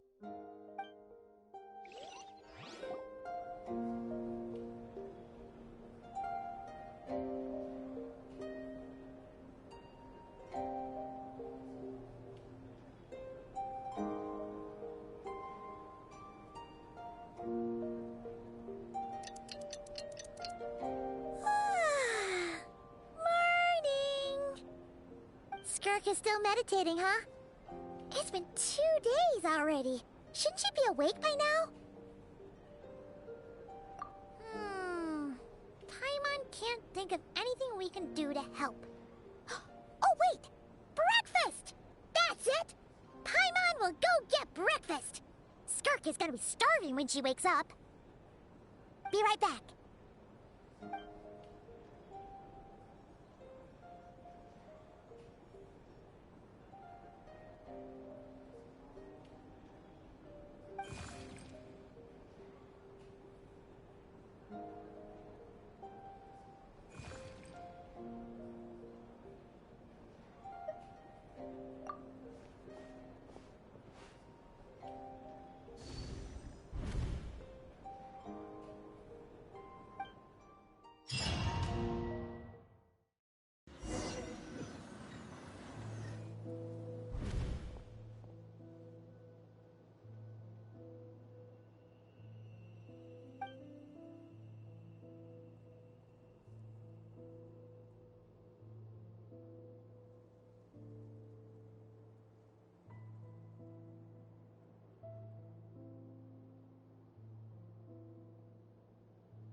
That's right. This is Skirk's inner world. Think of it as the threshold between the soul and dreams. This isn't your first time here, but what you remember is probably a space covered in darkness. I only managed to illuminate a small portion for you back then. Actually, it's my first time talking to someone like this. I only managed to break free and bring you here because the injury weakened her power. I guess that's why I can speak again, too. Call it fate, if you want. I think that's the word they use in this world for lucky coincidences like this, right? Now, before I take you to her, I gotta ask. You're the first outside visitor to ever come here, so what's your impression of this place? Oh, you noticed. This river represents Skirk's strength. Strength accumulates over time. It is the summation of a person's lived experience. So this river is where all the fragments of Skirk's life should converge into a single stream of memories and emotions, flowing forward as one. But as you can see, this river has been severed numerous times. It's because Skirk doesn't like who she was in the past. When all she sees reflected in the river is a disgraceful shadow of who she was, she cuts through water and rock with the sword of reason, severs her connection with the past, and begins anew. You must learn to shut out all the pointless emotion. Crush the self that makes you weak. This isn't my first taste of failure or losing power. When you fall, you get back up again and become stronger.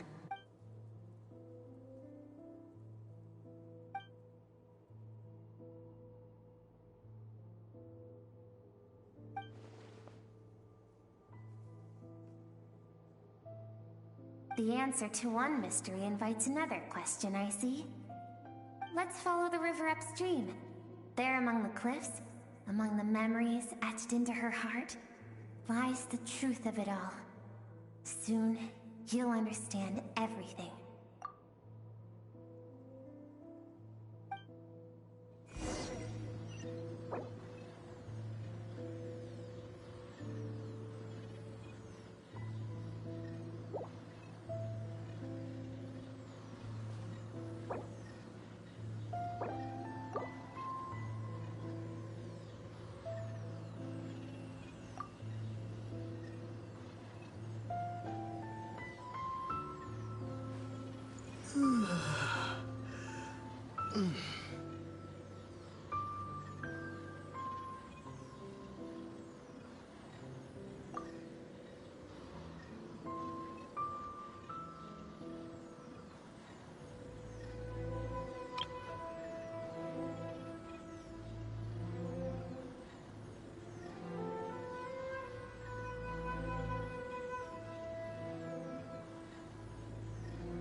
I've always thought that, even when falling leaves don't come from the same tree, they can still form bonds of kinship when they meet.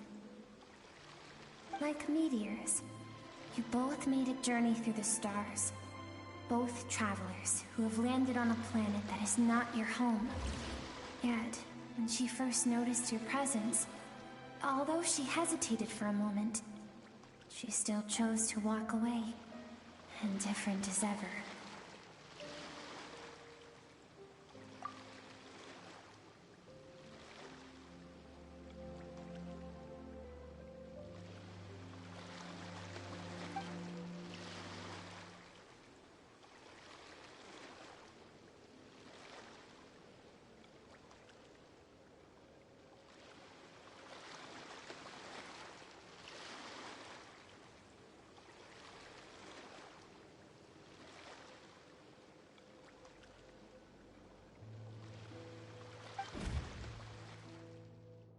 Seems like you've answered your own question. Skirk sees herself as a trespasser in this world. She's made a conscious choice to avoid altering its path.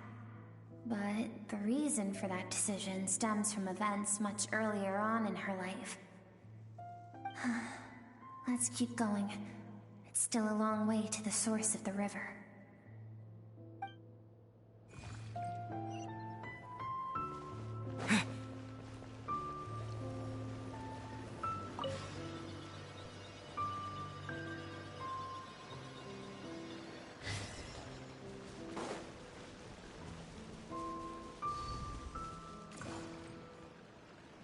You now have what it takes to wield immense power. From this day forth, I shall teach you no more. No one can become a worthy warrior through imitation alone. I have given you fangs and claws. Now, you must learn to hunt. You wish me to travel the world beyond on my own, Master? Indeed.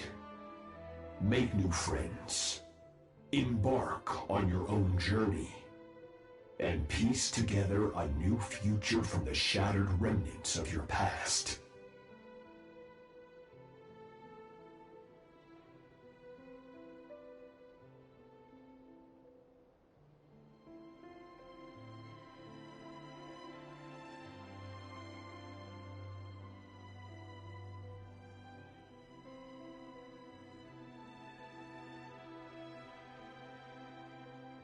We will still have contact through the abyss.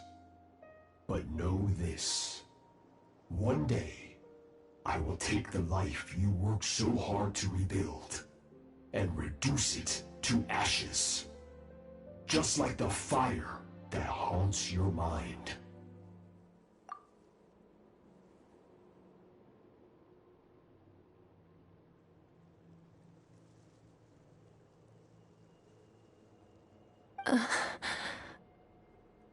Why would you do that? I have told you before, fear is the catalyst for human evolution. You have tasted loss. You have known fear, so deep it can be felt in the bones. But as living beings, we all have an instinct to detach from that which harms us. And thus pain dampens over time, and the acrid taste of fear becomes but a distant memory. Yet now, I have bestowed upon you the gift of fear eternal. It will drown you in the nightmare of your childhood, or it shall drive you to defeat me, whatever the cost.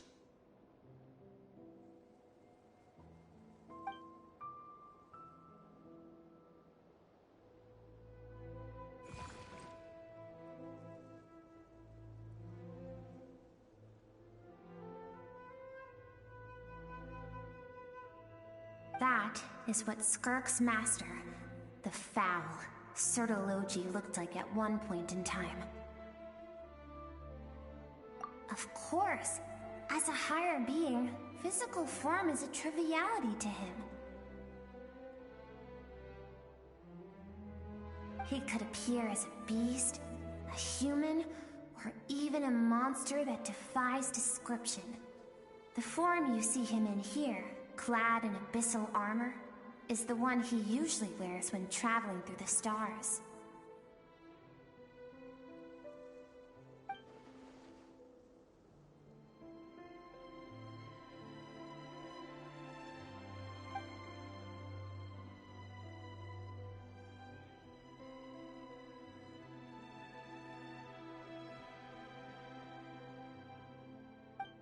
For certain reasons, I need to bridge the power gap between me and my master as quickly as possible. But first, I need to understand the source of his strength. To do that, I need to follow in his footsteps, walk the path he once walked, and somewhere along the way, I'll find out how to defeat him. That is my sole focus and purpose.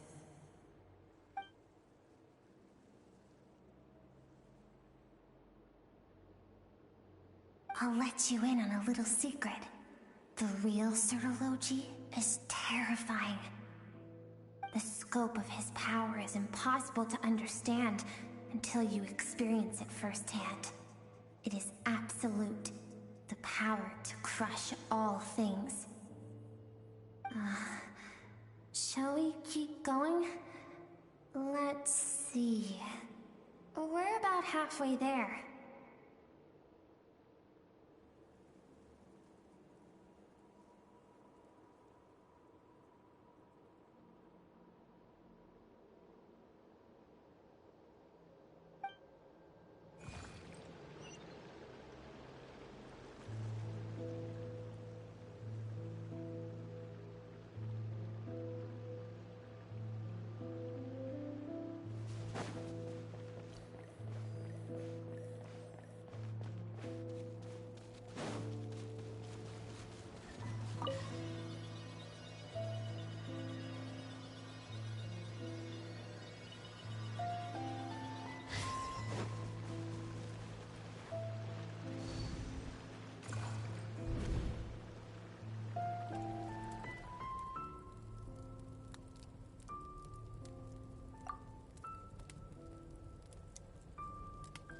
We've made it quite a ways already. This is Skirk, when she first began training under Sertologi. I have set your broken wrist.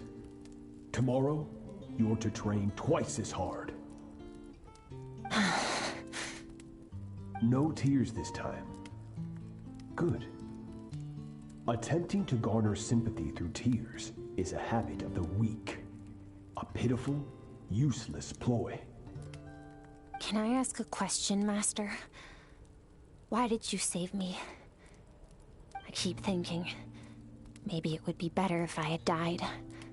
I wouldn't be haunted by that fire all the time. I wouldn't have to go on like this. I saved you because I have a plan for you.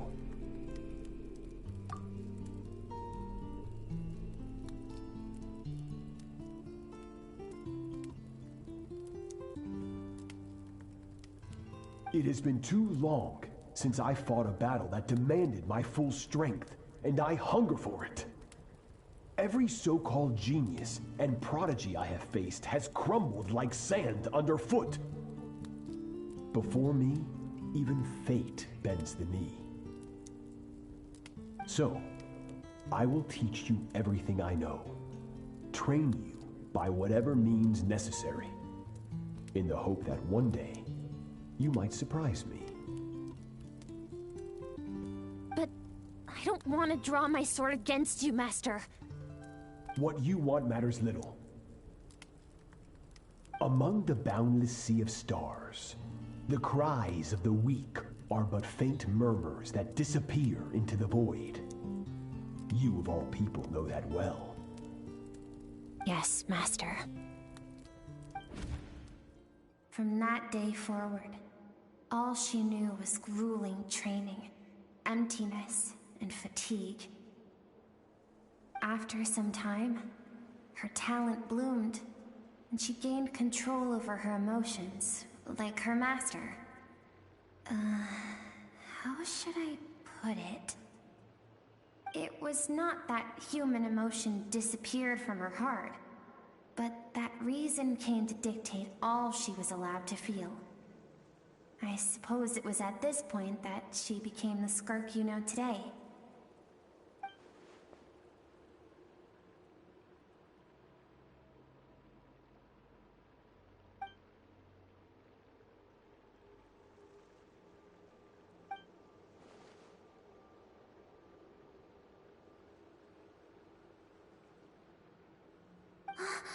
We're nearly there. I almost don't want to reach the end. Well, shall we? This is the final stretch.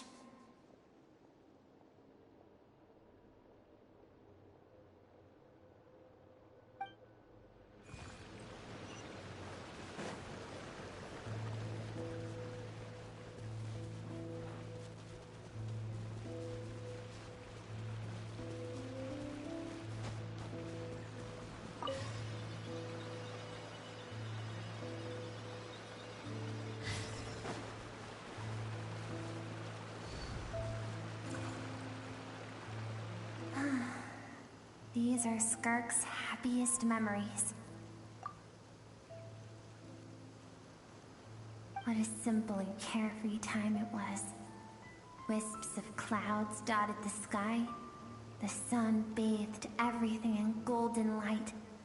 And when song filled the air, not even the shyest of flowers could resist swaying along. This is Skirk's homeland. She was so curious about everything as a child, always skipping school to go exploring instead. There was so much to discover. The treasures at the bottom of the sea, the secrets beyond the stars, and that merchant ship packed with adults wearing those strange clothes. Yes, the ship. That was the beginning of the end. It was a spaceship. When it arrived, the people that disembarked wore smiles on their faces and spoke of friendship. They claimed to be merchants from a neighboring planet, looking to establish trade. Skirk's parents, her relatives, her neighbors, everyone welcomed the newcomers with open arms and allowed them to explore the planet. To them, the visitors were guests, and should be treated with hospitality. No one had any idea of what was to come. Several months later, an army of unknown origin arrived without warning and carried out a ruthless campaign to destroy everything and everyone on the planet. Skirk had skipped school that day, like so many times before, so she was not caught in the immediate wave of destruction. But when she came home that day, only fire and ruin awaited her.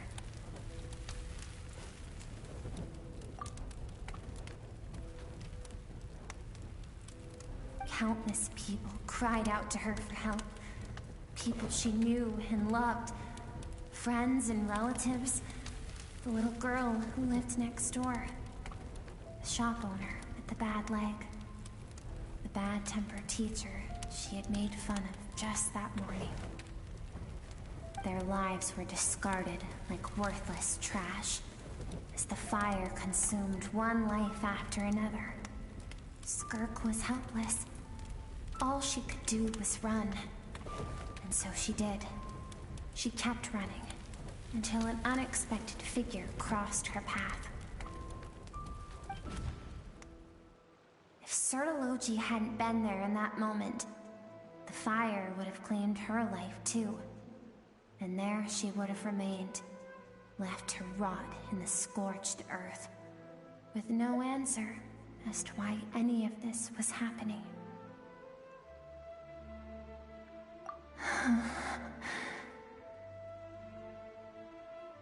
Because she and her people were seen as a threat.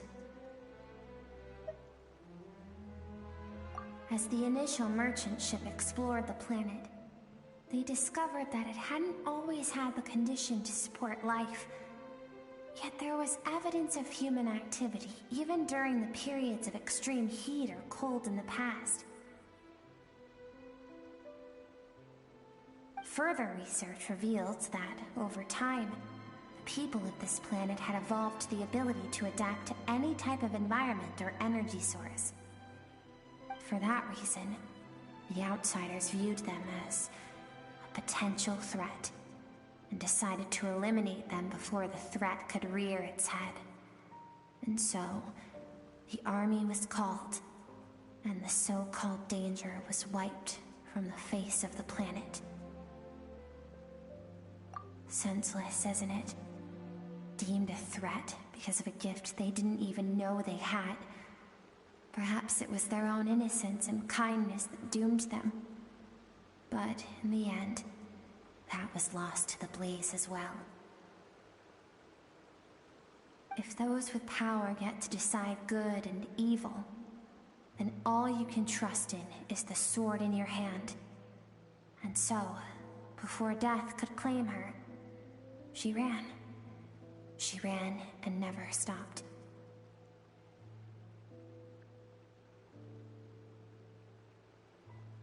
No one wants to relive their most painful. No one wants to relive us to the end of the story. This is as far as we can go.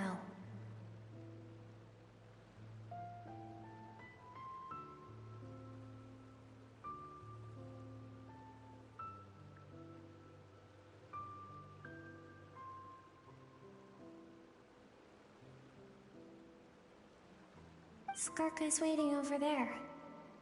For both of us. Let's go to her. It's time to fulfill my purpose. And my greatest wish over all these years.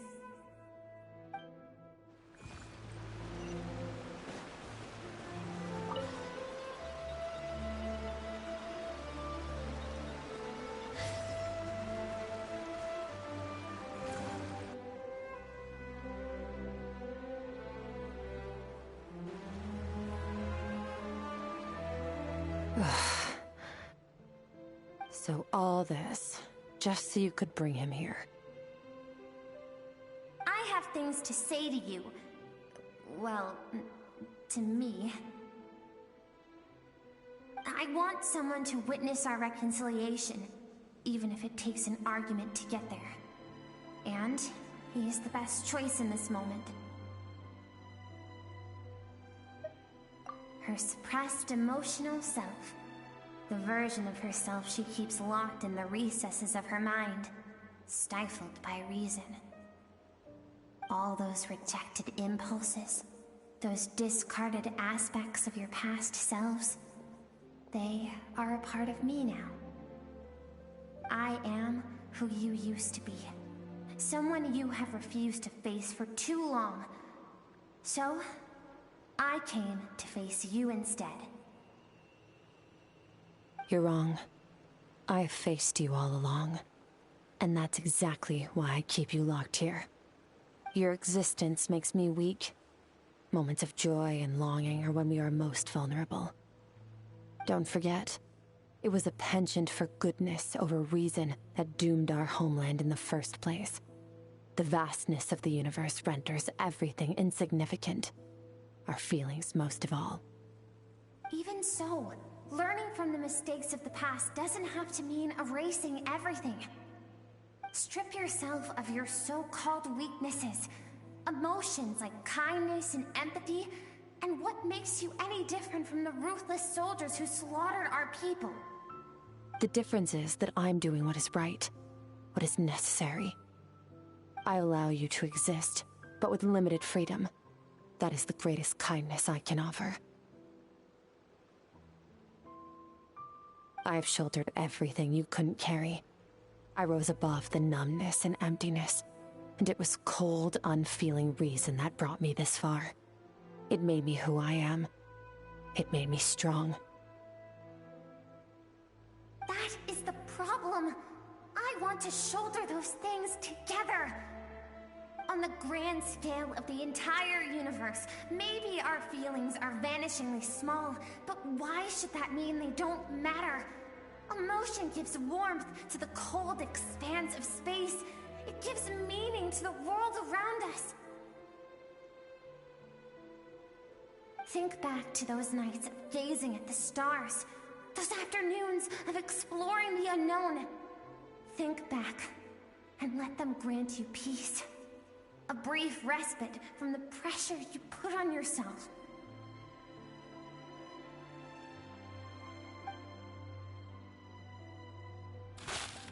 That isn't what we need. Exactly what we need. Aren't you curious about why recovering your strength has taken longer than normal this time? Finally, you get to the important part. That is the only answer I came here to find. Then look around. Look at your inner world. You cast aside your dreams and curiosity, and in doing so, you lost your original motivation. You severed all connection to who you used to be, so you can no longer draw strength from your past. Now, the only things driving you forward are fear and survivor's guilt. But these cannot take you far enough. And so, this river, the source of your strength, grows more polluted by the day.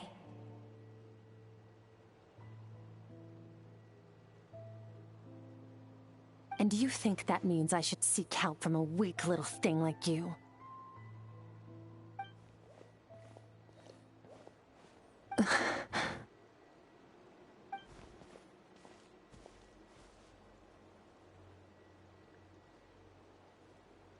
Thank you for saying that. I knew bringing you here would be the right choice. To be honest, I'm not here to argue with you. This isn't about who's right or wrong. And in fact, I agree that in order to make it through the wake of that tragedy, we had to distance ourselves from the pain through reason over emotion. But what is right at one point in time isn't always right forever. I know you will never forget that fire. I know the fact that you were the sole survivor fills you with guilt. And I know that among the voices that haunt you, mine is there too. Because deep down, you know that you didn't turn out to be the person you wanted to be. All those unfulfilled hopes are like knives to the heart. And I don't want you to hurt anymore. So even if you can't accept me, I hope, at least, that you can let go. I keep thinking, maybe it would be better if I had died. I wouldn't be haunted by that fire all the time. I wouldn't have to go on like this.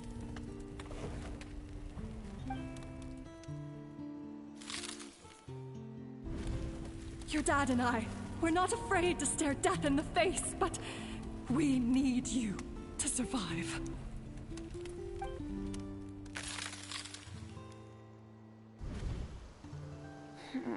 I'm sick of being a kid.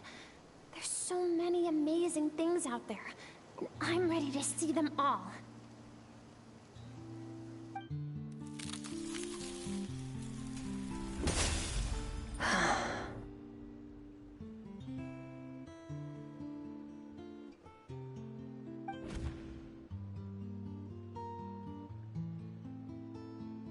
I remember. There was a song Mom and Dad always sang when we went out to fetch water. Dancing water. The sand along your path is begging for your song and movement. Will you carry this burden with you on your journey?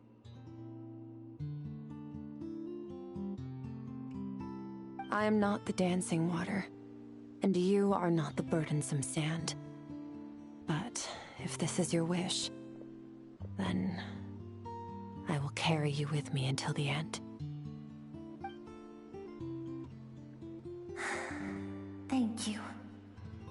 I should be thanking you.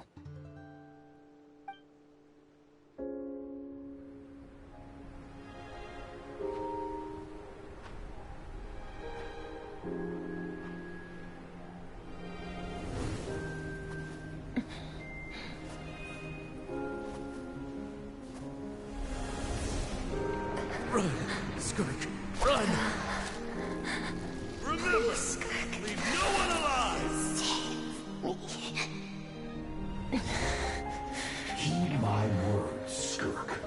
Let fear take root in your soul. Did you survive? Why was it only you? Skirk, did you become a positive light in this world?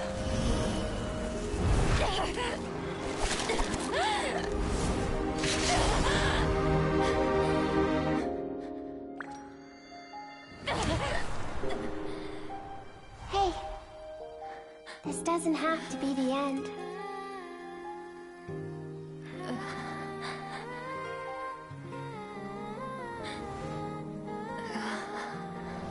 Life is a gift. Don't let darkness claim it.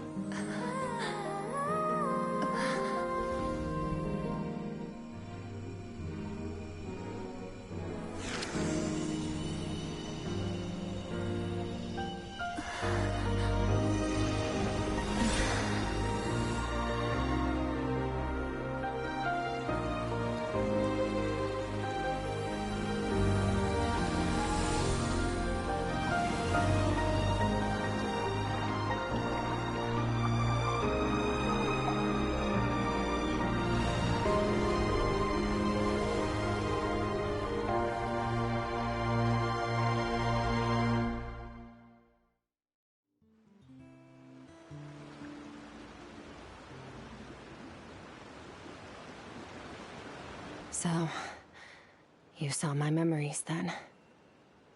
I once asked my master if survival of the strongest was the law of the universe.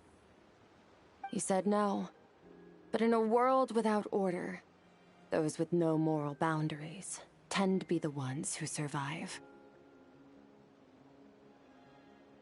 That's why, after hearing his answer, an idea came to mind. An idea that, one day, I would create a new world order. One in which there would never be another tragedy like that fire. One in which power was not the law of the land. But that means I must defeat him. Because my master, Sir Logi, is, at the core, a defier of all rules and order. Yes, and not just because of the gap in our abilities, but also because I have no reason to see him as an enemy. Although his decision to train me was not made out of kindness, he did everything a master should. He saved my life, taught me the sword and the principles of strength, and for that, I respect him. I know, and it's not something I want, but Master never goes back on his word. I have to treat everything he says as a promise. He's no longer into that, but he sends me messages through the abyss every now and then. Most of them are simple greetings, or an answer to one of my questions. Every time I hear from him, my heart skips a beat. And I wonder if this is the moment where he'll finally appear before me and tear down everything I've built to pieces.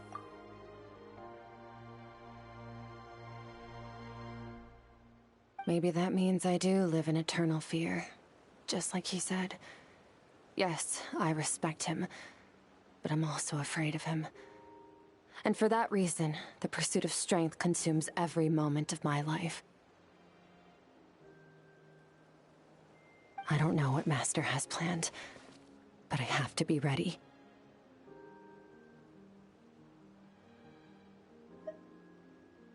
Help me? Why? This isn't your fight.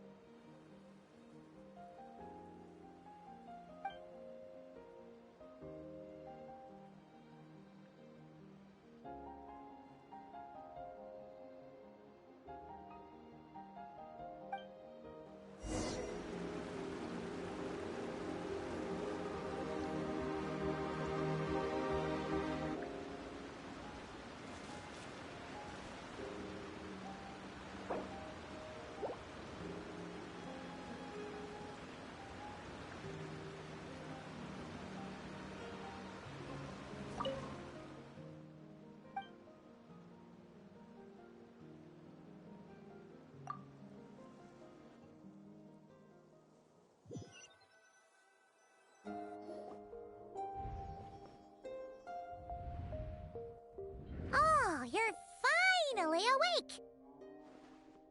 Honestly, Paimon was gone for like 2 seconds and then she comes back and finds you both unconscious? Oh, you scared Paimon half to death! You're both okay, right?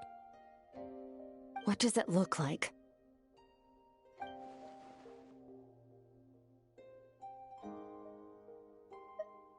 Only water from the source can cleanse the rot and filth that flows from the past into the future. I taught you to incorporate the experiences from your journey into how you fight.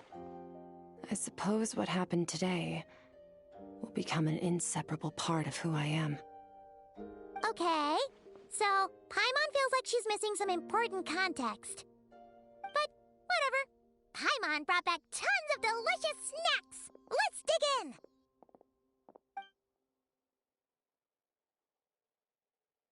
All right. It's about time we finished what we started. We're gonna deal with this thief for good, right?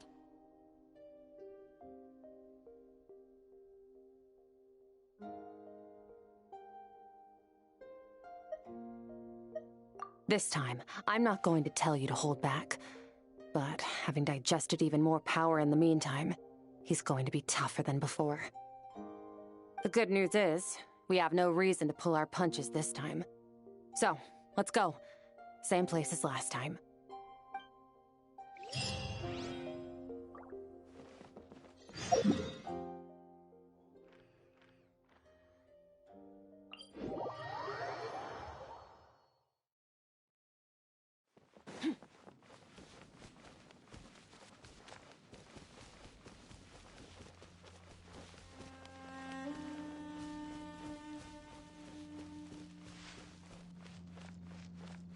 Annihilate.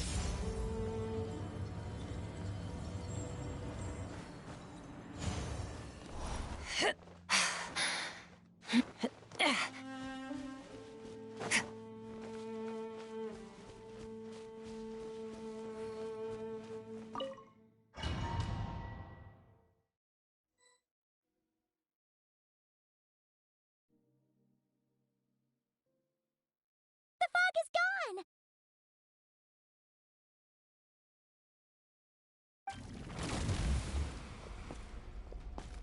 Wait, isn't that the form the all-devouring narwhal changed into? How come he knows that, too? Really? So, you're telling Paimon that giant whale and this guy can both turn into the fowl? How does that work? It's a subconscious instinct. Any intelligent being who longs for his level of strength is bound to mimic his appearance. It's a natural response after encountering someone as powerful as Master. To them, he represents ultimate power.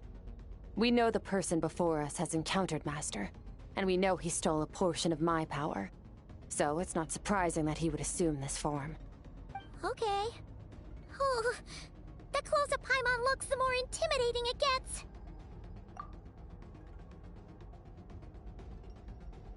Nervalette isn't here this time, so it's up to us. He won't have the nerve to steal again after we're done with him. Let's teach this guy a lesson.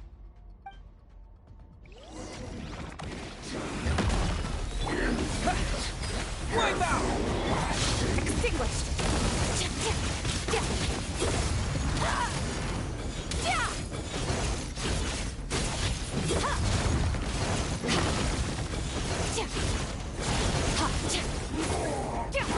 Haven't forgotten your training, I hope.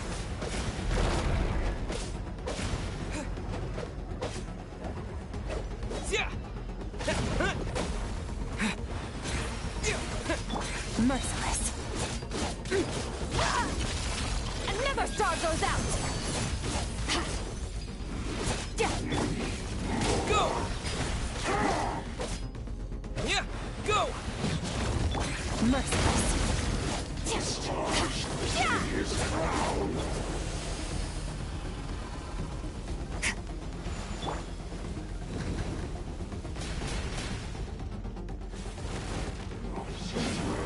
Water jet!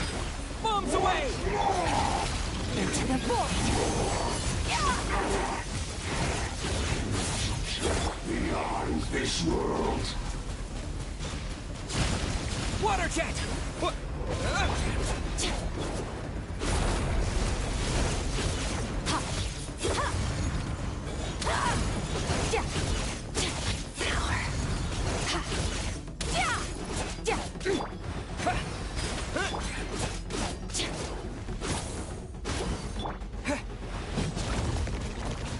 Go!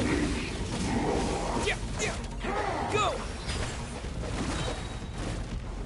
Yeah! Annihilate. Power.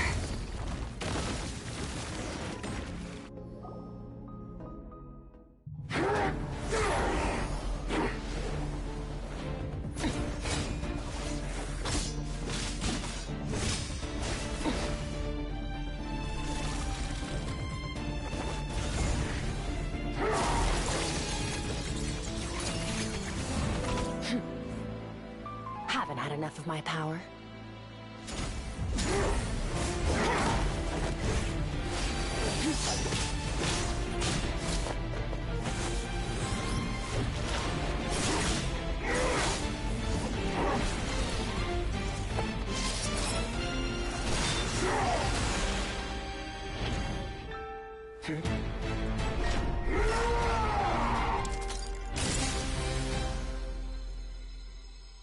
Well then, let's see how much more of this power you can handle.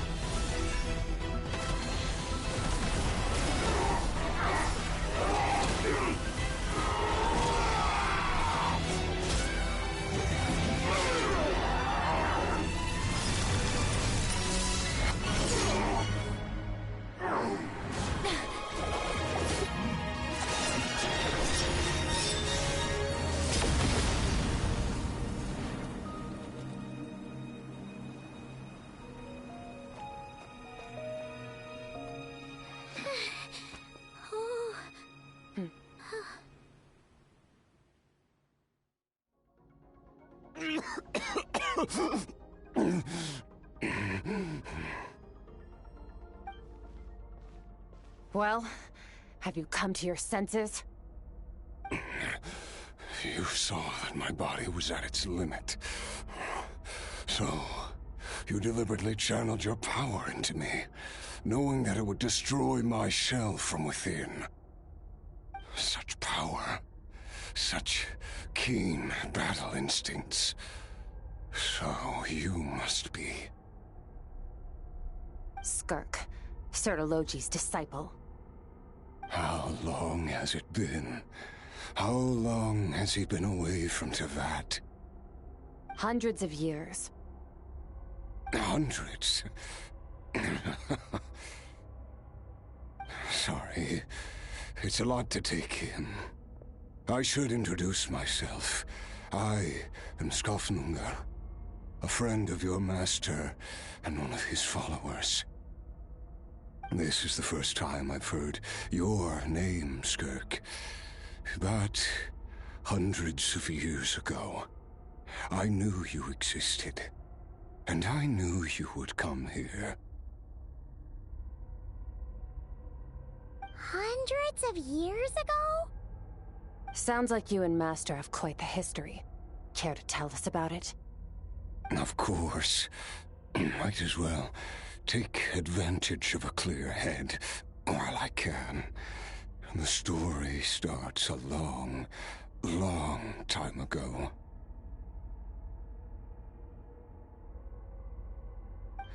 I was born into a noble family in Conria. As the eldest son, I was set to inherit our title. But I contracted an incurable illness as a child, and everyone gave up on me. I trained the sword harder than anyone else, defeated all of my peers. But it was all in vain. When other people looked at me, all I saw in their eyes was pity, or a strange glee in my misfortune. Even my parents were just waiting for me to die. Over time, my heart hardened, and I became aimless. That was the point where I met your master, Sertologi. We were similar in age, but different in background. He was born in prison, the son of criminals who had been sentenced to death. He spent his childhood wandering the streets, facing more criticism than the literary works in the Universitas Magistrorum. Yet, he always wore a smile on his face, as if kindness and malice were one and the same, and he could not see the difference. I still remember what he said to me when we first met. You need to fight to survive. Even if it's a losing battle, it should light a fire under you. How can you sit back like this and go down without a fight? That does sound like something he would say. He was the first to acknowledge that I was worth something, and he inspired me to keep going. When we sparred together, it was the first time I'd actually felt the thrill of combat. When I was 10, he stole forbidden research materials and managed to cure my illness. It was like there was nothing in this world he couldn't accomplish. When it came to the human form, he was always intent on pushing the boundaries of possibility. But somewhere along the way, I fell behind. My talents were nothing compared to his, and at some point, I realized he had pulled so far ahead, I was too embarrassed to even ask him to spar. After his grand endeavor was successful, he sought me out and said to me, "This planet no longer holds anything of interest to me, so I'm leaving. But first, I have an offer.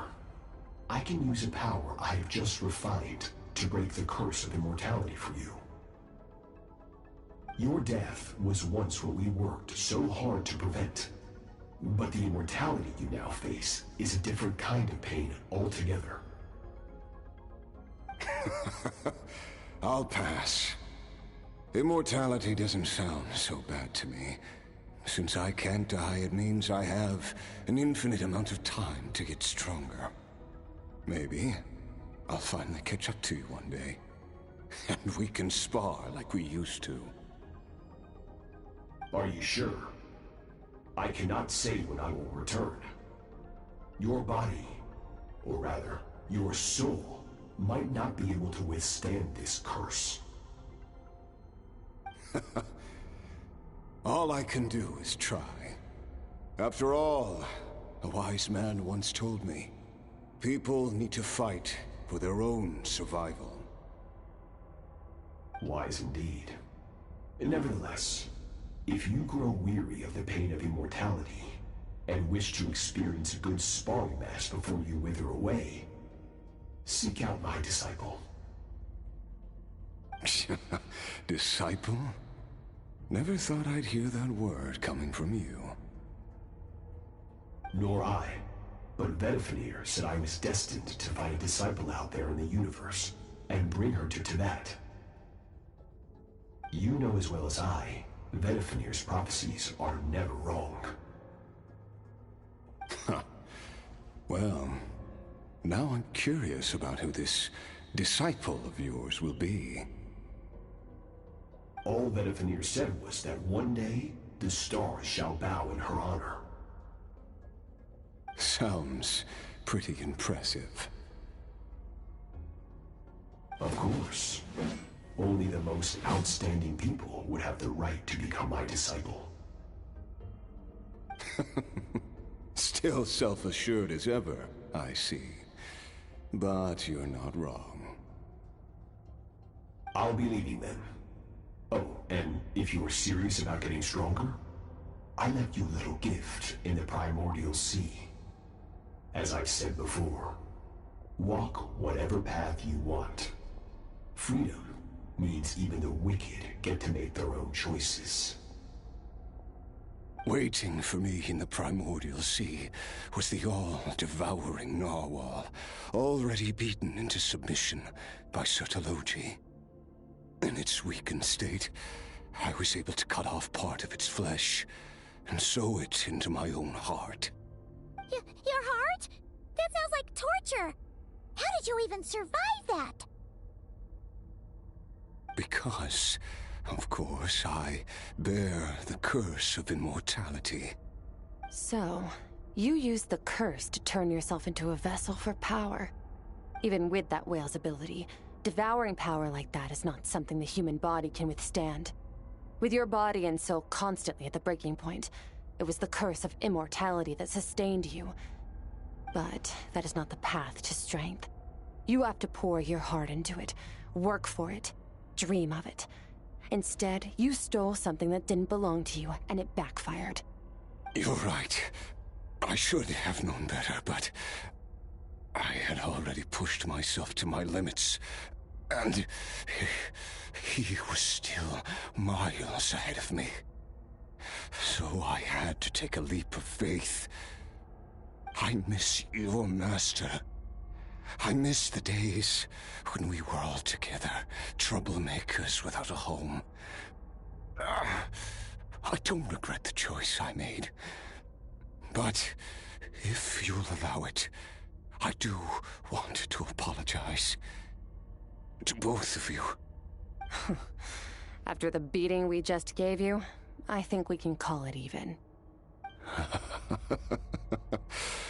You're an interesting one as well. Sertologi's disciple. That's a lot to live up to. It can't have been an easy experience. I know what he's like. He rules with an iron fist, using despair and fear to force you to catch up to him, all the while standing ever out of reach. We're like mountain climbers in the dark, never knowing how much higher we have to climb. Or when we will see the sun again. True. But I made up my mind long ago. No matter how dark it gets, I will not give in to despair. I will overcome it. Besides, after hearing your story, I suspect what Master really wants is not a battle that demands his full strength, but rather a defeat without regrets. Oh? Since you're his friend, you must have some things in common. First time we came here, when you stabbed me through the fog and stole my power, I felt no emotion coming from that spike. But when you had to devote all your strength fighting me just now, I could feel joy and passion emanating from your blade. It was the joy of a researcher discovering the truth of the world, the joy of an artist uncovering a temple of wonders. Interesting. I'm certain I didn't express those emotions outright. Yet you were able to read them from my blade, like a glimpse into my inner world. You're right. That battle brought me an unbridled sense of joy, and my defeat brings me no regret whatsoever. Exactly. I think Master also craves a battle like that. One where his opponent forces him to use all his strength, unlock the extent of his potential, and transcend his own limits. A battle to end all battles. After which, all can come to an end, including, perhaps, his life. For that very reason, good and evil are meaningless to him. He has one purpose, one goal: to complete himself. It's one of the secrets to his strength. Perhaps you're right. Perhaps that is his call. What a battle that would be. Oh, to witness such a...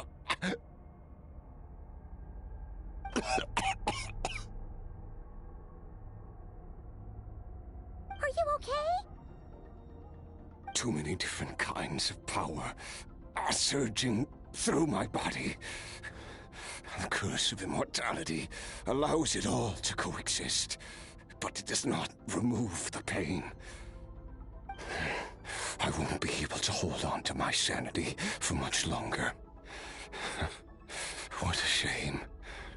I would have loved to witness that battle. Sertologi once offered to free me from this curse. Now, I must ask that of you, Skirk.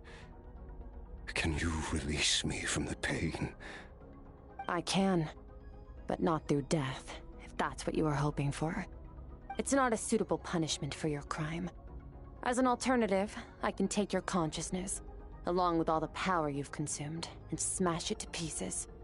The impurities will dissipate, and under the curse of immortality, your mind and body will regenerate. When that process is complete, you will be back to who you were before, no longer tortured by powers you can't control. But it will be a time-consuming and painful process. The decision is yours to make. I accept. And who knows? Perhaps I'll wake up in time to witness your great battle with Sertologi. I have faith that you'll be able to stand against him one day. Though I know it'll be a long and arduous road. If we are climbers in the dark, it appears the dawn has finally broken for me. But your ascent continues. At least, it looks like you are not alone on your journey. I will reach the top of this mountain, no matter what it takes. And you, Skofnunger, will be my witness at the end of all things. That's finally over. Let's get out of here. Huh! At least we don't have to make a mad dash for the exit like last time.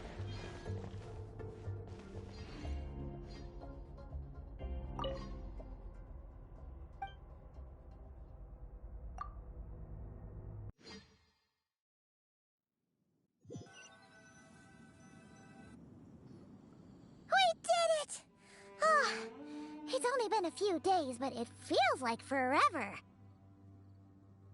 Once again, we've proved there's nothing we can't overcome. We're just that awesome. Wow, you sound even more confident than usual. Guess you really have become stronger. Today sure went by fast. It's night already. Oh wait, that reminds Paimon. The stars you mentioned, the ones that died out, are they back now? Yes. The power Skofnungur stole has been returned. So, the stars have regained their light. Great! Huh, it's crazy that you even noticed their light was gone. There are so many stars in the sky. If a few disappeared, Paimon definitely wouldn't be able to tell. I suppose it's because I have gazed upon this sky for centuries. The false stars, hanging in the meticulously planned sky, glittering with rotten light. It's not real. And yet, it is for that very reason that I can look upon it and enjoy the momentary peace it brings. Even the most beautiful of bubbles has to burst. We will return to the real universe one day, whether of our own volition or not. Time marches ever forward. Even the innocent and naive will taste life's bitterness. Yet through hardship, we grow until we learn to seize the sands of time for ourselves and uncover our true strength. Though we gaze upon a false sky, its vastness and majesty is palpable. One can only wonder, what is it going to take for kindness to reign supreme in the vast expanse of the universe? Ugh, this is all going over Paimon's head. But if she knows one thing, it's that the traveler always finds a way. Ever since we met, he has filled Paimon's days with happiness. No matter how tough things get, he always finds a way to make it better. If it's too big a job for one person, then we'll do it with two. And if two's still not enough, then three. We've met so many amazing friends and accomplished so many amazing things. As long as we don't give up, we can make any wish come true. I suppose when it comes to you, anything is possible. Well, I should be going. Now that my power is no longer isolated from my emotions, I need more practice to get used to it. I suppose fate will decide. Maybe we'll bump into each other on the street. Or maybe we'll reunite on a different planet entirely. Regardless, reunions and partings are but passing moments. More than anything, I hope that at the end of this journey, wherever it takes us, we stand in a world reborn. One without war, pain, or forced partings. One where new life can bloom, even where there was once nothing but scorched earth. For this, we must all work to become stronger. If that's what you want to call me, I won't object. Goodbye. Bye!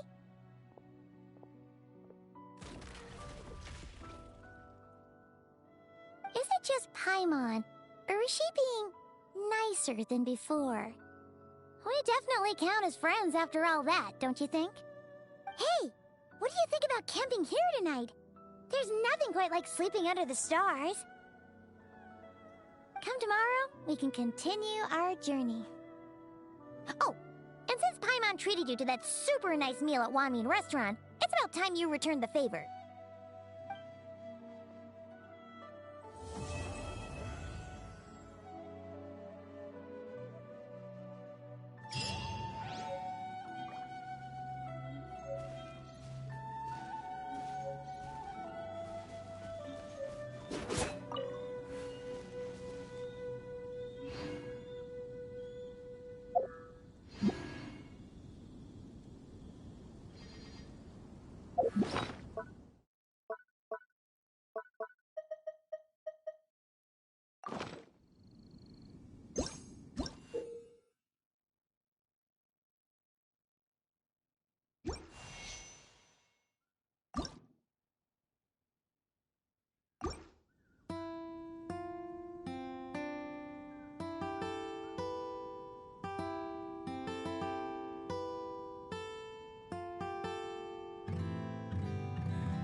Bon, ben, mesdames et messieurs, c'est ici que je m'arrête pour aujourd'hui. Petite histoire très très sympa. Ça nous en donne un petit peu plus en profondeur sur l'histoire de Skirk. Ça nous donne un petit peu une perspective que Skirk n'est pas qu'un personnage froid et distante non plus. Que ça reste un être humain elle aussi. Et je trouve que c'est... Ben, en fait, ça a toujours été un peu la même façon d'opération pour tous les personnages de Genshin, en fait. Ça a presque toujours été ainsi, au final. Mais ça fait plaisir de voir quand même un personnage comme Skirk, qui techniquement ne vient pas de Teyvat, avoir cette même humanité, en fait, au final. Ce qui fait plaisir. En vrai, histoire plutôt cool. On en apprend un petit peu plus sur Telogy aussi. Qui, je pense, on aura peut-être il y a peut-être des probabilités de le voir un petit peu plus, peut-être. Qui sait? Si ça se trouve, il y a peut-être moyen qu'on retombe sur lui un de ces jours. Hein? Mais sinon, pour Skirk, en vrai, j'ai hâte d'en voir plus. Le personnage est vraiment incroyable. Elle est insane. Et là, pour le coup, évidemment, faut que... Merci Skirk pour ton intervention, ça fait plaisir. Toujours plaisir. Mais bref, faudra que je continue à farmer un peu pour aller chercher son arme, évidemment. Surtout que là, d'ici une semaine, on va tomber sur le mois de juillet, ce qui veut dire les 5 vœux des bannières permanentes et des bannières limitées gratos dans la boutique. Donc, est-ce que peut-être j'ai une chance de tomber sur l'arme avec ces 5 vœux-là? Tout est possible, mesdames et messieurs, tout est possible. Il y a des pourcentages de chance. Mais bref, j'espère que ça vous aura plu, mesdames et messieurs. Je vous laisse là-dessus. On se retrouve, donc merci. Wow, je m'en allais partir. Mais bon, merci beaucoup d'avoir regardé cette vidéo. On se retrouve très bientôt pour une prochaine vidéo sur Genshin Impact, mesdames et messieurs. C'était GeekYoshii pour vous servir. À la prochaine tout le monde. Ciao, ciao.